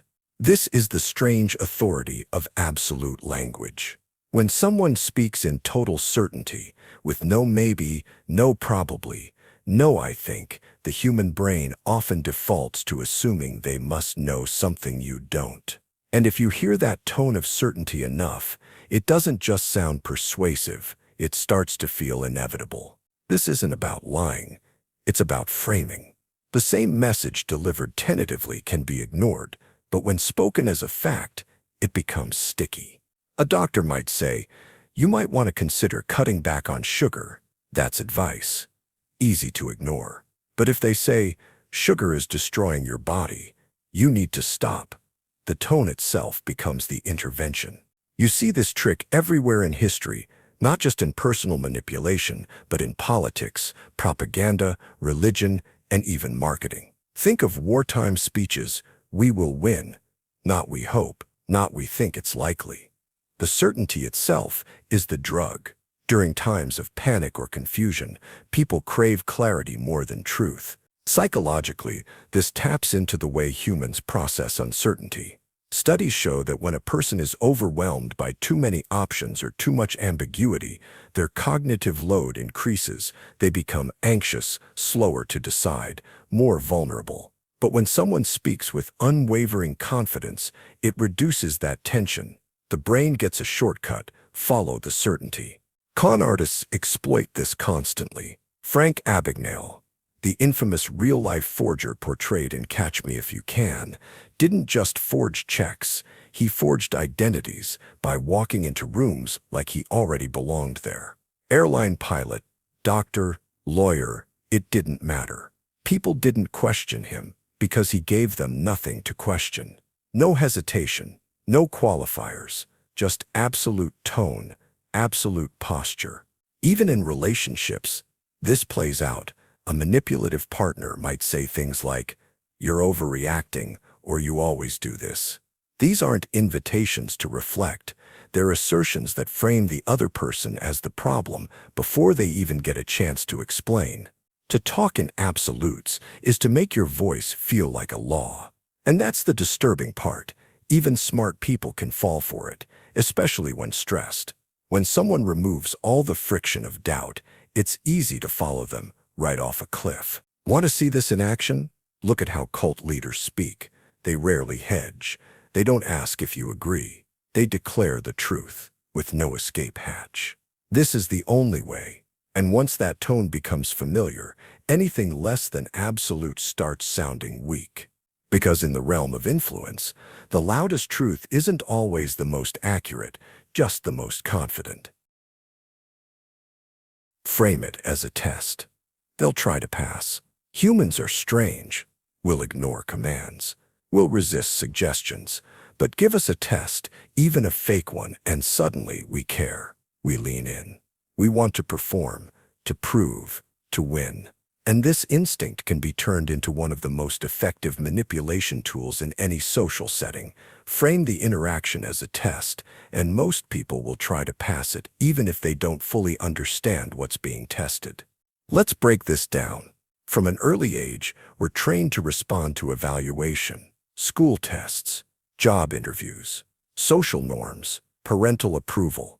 Our lives are structured around passing other people's silent criteria. So when someone subtly frames a situation as an assessment, whether it's for intelligence, kindness, loyalty, or coolness, we default to performance mode. We want to be good, even if we're unsure what the right answer is. Here's a basic example. A recruiter interviewing two candidates might say to one, "This role is only for people who can handle extreme pressure. We've had some crack on day 2. The statement isn't a question, it's not even an instruction, but it activates the testing instinct. The candidate now sees the conversation as an opportunity to prove they're tough enough. They're no longer just answering questions, they're performing, they're proving they belong. Or imagine someone saying during a date, "I'm the kind of person who values honesty above everything. Most people lie without realizing it, but I can always tell." That's not a threat. It's a setup. The listener has now been given a test to pass.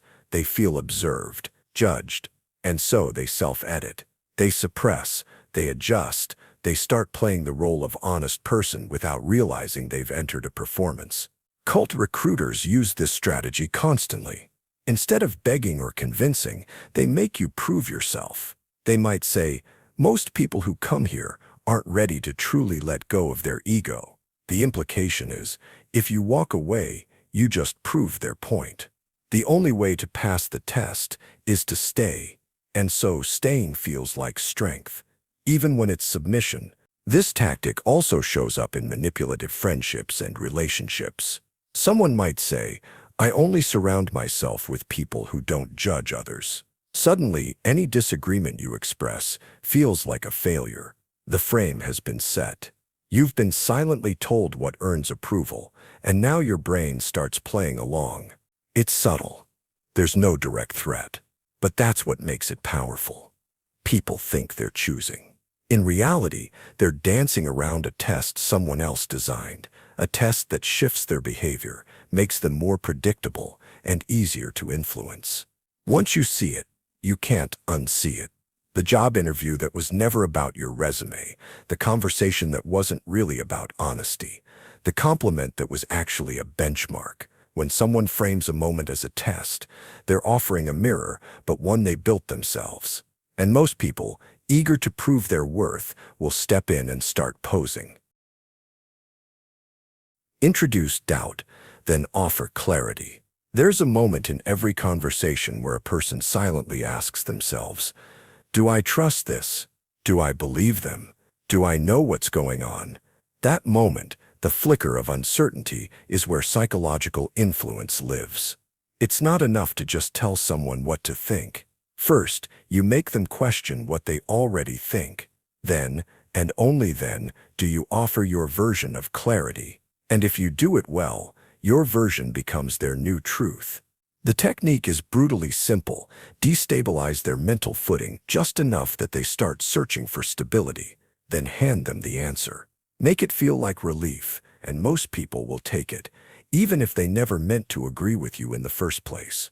Imagine a magician. The trick works because you believe your senses.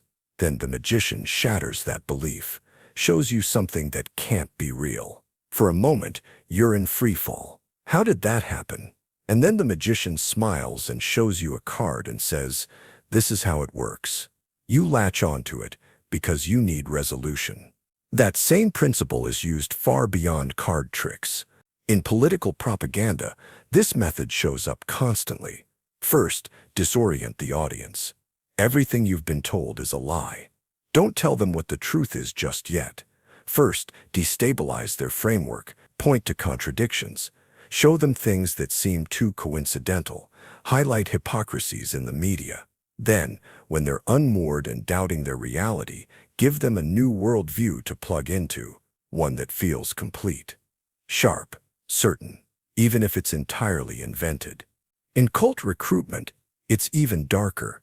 You might be told, your parents never really understood you. Then stories are told that reframe your childhood. Your memories start to crack. And just as you begin questioning your own perception, they offer new language, new frameworks. This is what's really happening. This is who you really are. The doubt is manufactured. The clarity is scripted. In personal relationships, this can look like gaslighting. A partner might subtly question your memory. That's not what happened, though. Are you sure? Or they may challenge your motives. Why would you say something like that? These small punctures introduce doubt. Once that seed is planted, the person becomes easier to guide. The manipulator becomes the only clear voice in a fog of confusion. The scary part. This tactic doesn't need to be malicious to be effective. Teachers use it. Therapists use it. Even comedians do it. You ever notice how weird this one thing is? The audience laughs, and suddenly they're open to a new framing of the world. Introducing doubt isn't about destroying someone's mind. It's about creating a vacuum, and vacuums don't last. Human beings crave explanation. The one who fills that vacuum first, with calm confidence and an easy narrative, gains control. If you want to reshape someone's beliefs, don't start with argument. Start with unease. And then, when they feel a little lost, a little off balance, hand them the map. Most people won't ask who drew it. They'll just be grateful to hold it. Use scarcity of emotion, not things. Most people think influence comes from taking something away, a resource, a reward, an opportunity. That's the obvious kind of scarcity. Only 3 seats left. Offer expires tonight. Limited time access. But the deeper form of psychological control isn't about money or products or time. It's about emotional scarcity, the deliberate restriction of connection, affection, recognition, or empathy. This is where influence becomes personal and dangerously effective. We're wired to seek consistency in emotional feedback. Babies cry not just from hunger, but from the absence of warmth. Children act out when affection becomes unpredictable. Adults are no different. We just pretend we've grown out of it. When emotional signals become rare or uneven, our minds shift into a kind of psychological survival mode. And that's where control begins. In relationships, emotional scarcity is often confused for intimacy. When someone gives you affection one day and withdraws it the next, without explanation, it hijacks your attention. You start to question yourself. Was it something you did? Did the rules change? You begin chasing the next moment of validation, hoping for the return of warmth. And the moment it comes back, even faintly, It feels like relief. That's the trap. You're being trained like a lab rat. You've been given affection on a variable reward schedule, the same model used in slot machines and gambling. This strategy has been used by manipulative partners, toxic leaders, and cult recruiters. They'll praise you in public, ignore you in private, smile when you obey, go cold when you speak freely. They condition your emotional world into scarcity so that their approval becomes a rare commodity. And once it's rare, it becomes powerful. A well-documented case of this in organizational psychology was seen in high-control groups like NXWAVM or certain religious sects. Members were told they were empowered and seen, but only when conforming. Emotional praise was intermittent. One day you were a star, the next, completely invisible. And yet the system convinced people to stay, to give more, to devote everything, because they were chasing a feeling that had been strategically withheld. In parenting, unintentional emotional scarcity happens too. When a child only receives attention during success, high grades, obedience, awards, but is met with silence or cold detachment otherwise, they learn that love is conditional. That lesson doesn't stay in childhood. It becomes a blueprint for adult relationships where people tolerate emotional starvation in exchange for a rare moment of connection. This tactic is rarely recognized because it feels personal. People blame themselves for the emotional void. But it's engineered. The person in control doles out feelings like currency, deciding who gets warmth and when, and that's more effective than any physical threat or bribe. The scarcest thing in modern life isn't money. It's genuine attention, emotional presence, real connection. If you learn how that scarcity is weaponized and how it shapes desire, you'll start to see the world differently. And more importantly, you'll stop begging for crumbs from people who know exactly how little they're giving. Say what no one else dares to. In a room full of polite restraint and calculated silence, the person who says what everyone else is secretly thinking instantly takes control. It doesn't have to be loud. It doesn't have to be rude. It just has to be real. Because truth, especially the uncomfortable kind, is disorienting when spoken out loud. And when you're the one who says it, people don't just hear it, they anchor to you. You become the reference point. This technique is rarely taught because it's risky, but it's powerful because of that very risk. When you articulate the elephant in the room, you seize the collective tension and redirect it. People feel exposed, but they also feel relieved. Someone finally said it, which means they no longer have to carry it. That psychological release forms a bond between speaker and listener that logic alone can't replicate. Consider whistleblowers. They're often ostracized by institutions but lionized by the public. Why? Because they say what everyone else was afraid to, that the system is broken, corrupt. Edward Snowden didn't just leak documents, he vocalized a paranoia that millions already had but couldn't confirm. Suddenly, the vague suspicion that maybe we're being watched became real. That shift in collective awareness came from one act of vocal defiance. One person said the unspeakable. The power dynamic tilted. You don't have to be in government or on a world stage for this tactic to work. In group conversations, if someone is being quietly excluded and you name it, calmly, directly, you shift the hierarchy. If a boss uses fear instead of leadership and you point it out with subtle precision, everyone in the room recalibrates. You didn't just speak, you reframed reality, and people don't forget the person who gives them a clearer lens. Of course, this tool has sharp edges. It can backfire if used recklessly. You have to read the room, understand timing, and most importantly, care about the impact. This isn't about shock value. It's about strategic honesty, the kind that opens locked doors in people's minds. The kind they replay later because no one else dared say it. In high-stakes negotiations, this tactic is often the pivot point.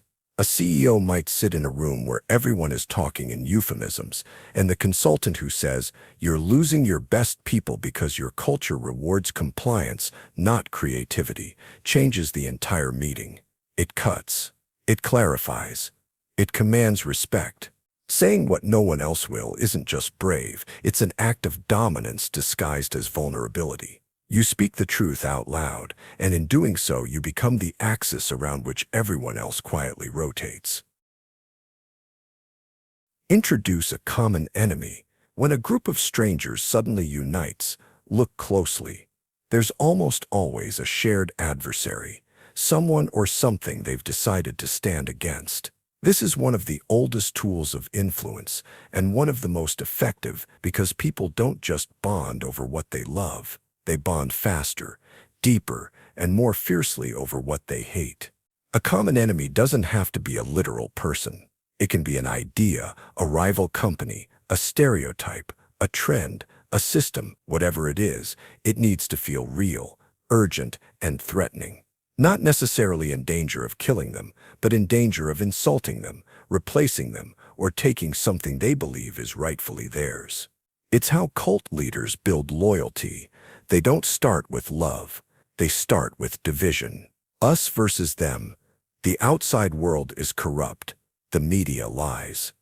Your parents don't understand you. We're the only ones who see clearly.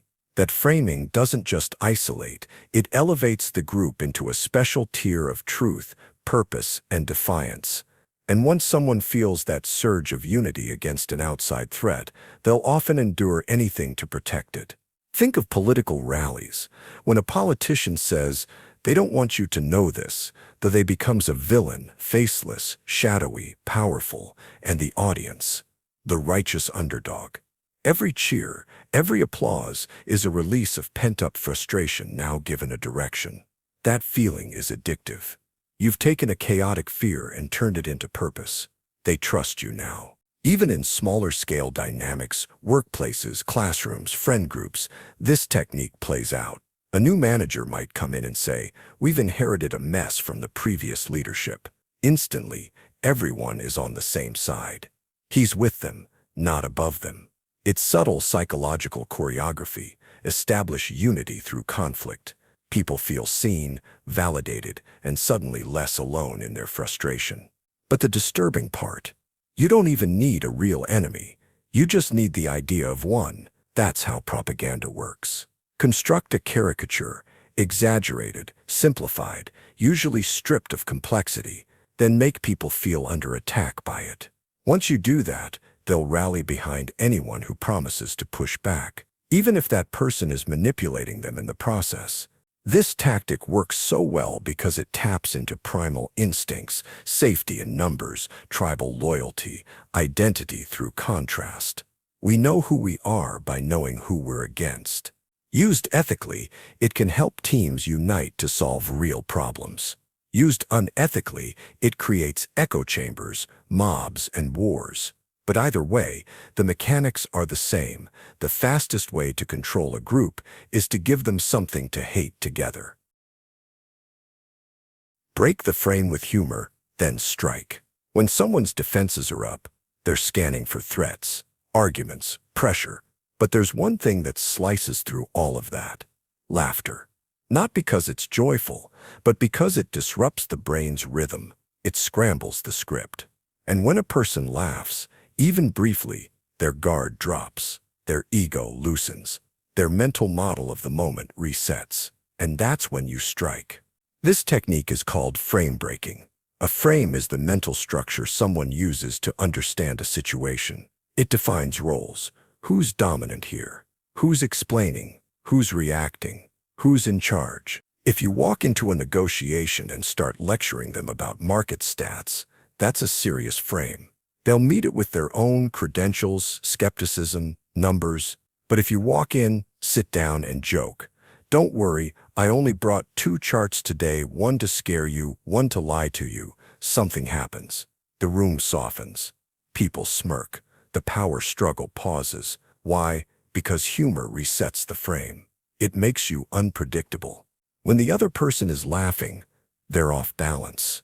But more importantly, they're revealing what makes them feel safe, what surprises them, what assumptions they had. And that moment of open laughter is when you pivot fast into clarity or challenge or influence. It's like taking their hands off the wheel for 2 seconds and sliding your own underneath. This method has been used for centuries by lawyers, politicians, and cult leaders. A courtroom attorney might begin a brutal cross-examination with a joke to get the jury on their side, then pivot to a piercing line. But let's stop joking. A child is dead. It shocks. It lands. It bypasses resistance. In social groups, it works just as well. Imagine two friends debating something. One of them keeps hammering their point. The other finally quips, "Wow, I didn't realize I was wrong until you repeated it 10 times," and smiles. That joke both breaks the tension and reframes the power. Now the second speaker controls the tone, and if they follow it up with a serious argument right then, it will hit harder than anything said before. Humor is also a form of social proof. If others laugh with you, they align with you. That alignment lets you introduce ideas they'd normally resist. Make someone laugh, even at themselves, and they'll accept insights they would have argued with moments earlier. But here's what makes this tactic dangerous. It doesn't feel like manipulation. It feels natural, casual, even kind. That's the brilliance of it. Because when someone breaks your frame and makes you laugh, you rarely realize what they've taken from you: control. And by the time you do, they've already moved on to the next move. Make them laugh. Make them think it's safe. Then walk them right where you want them.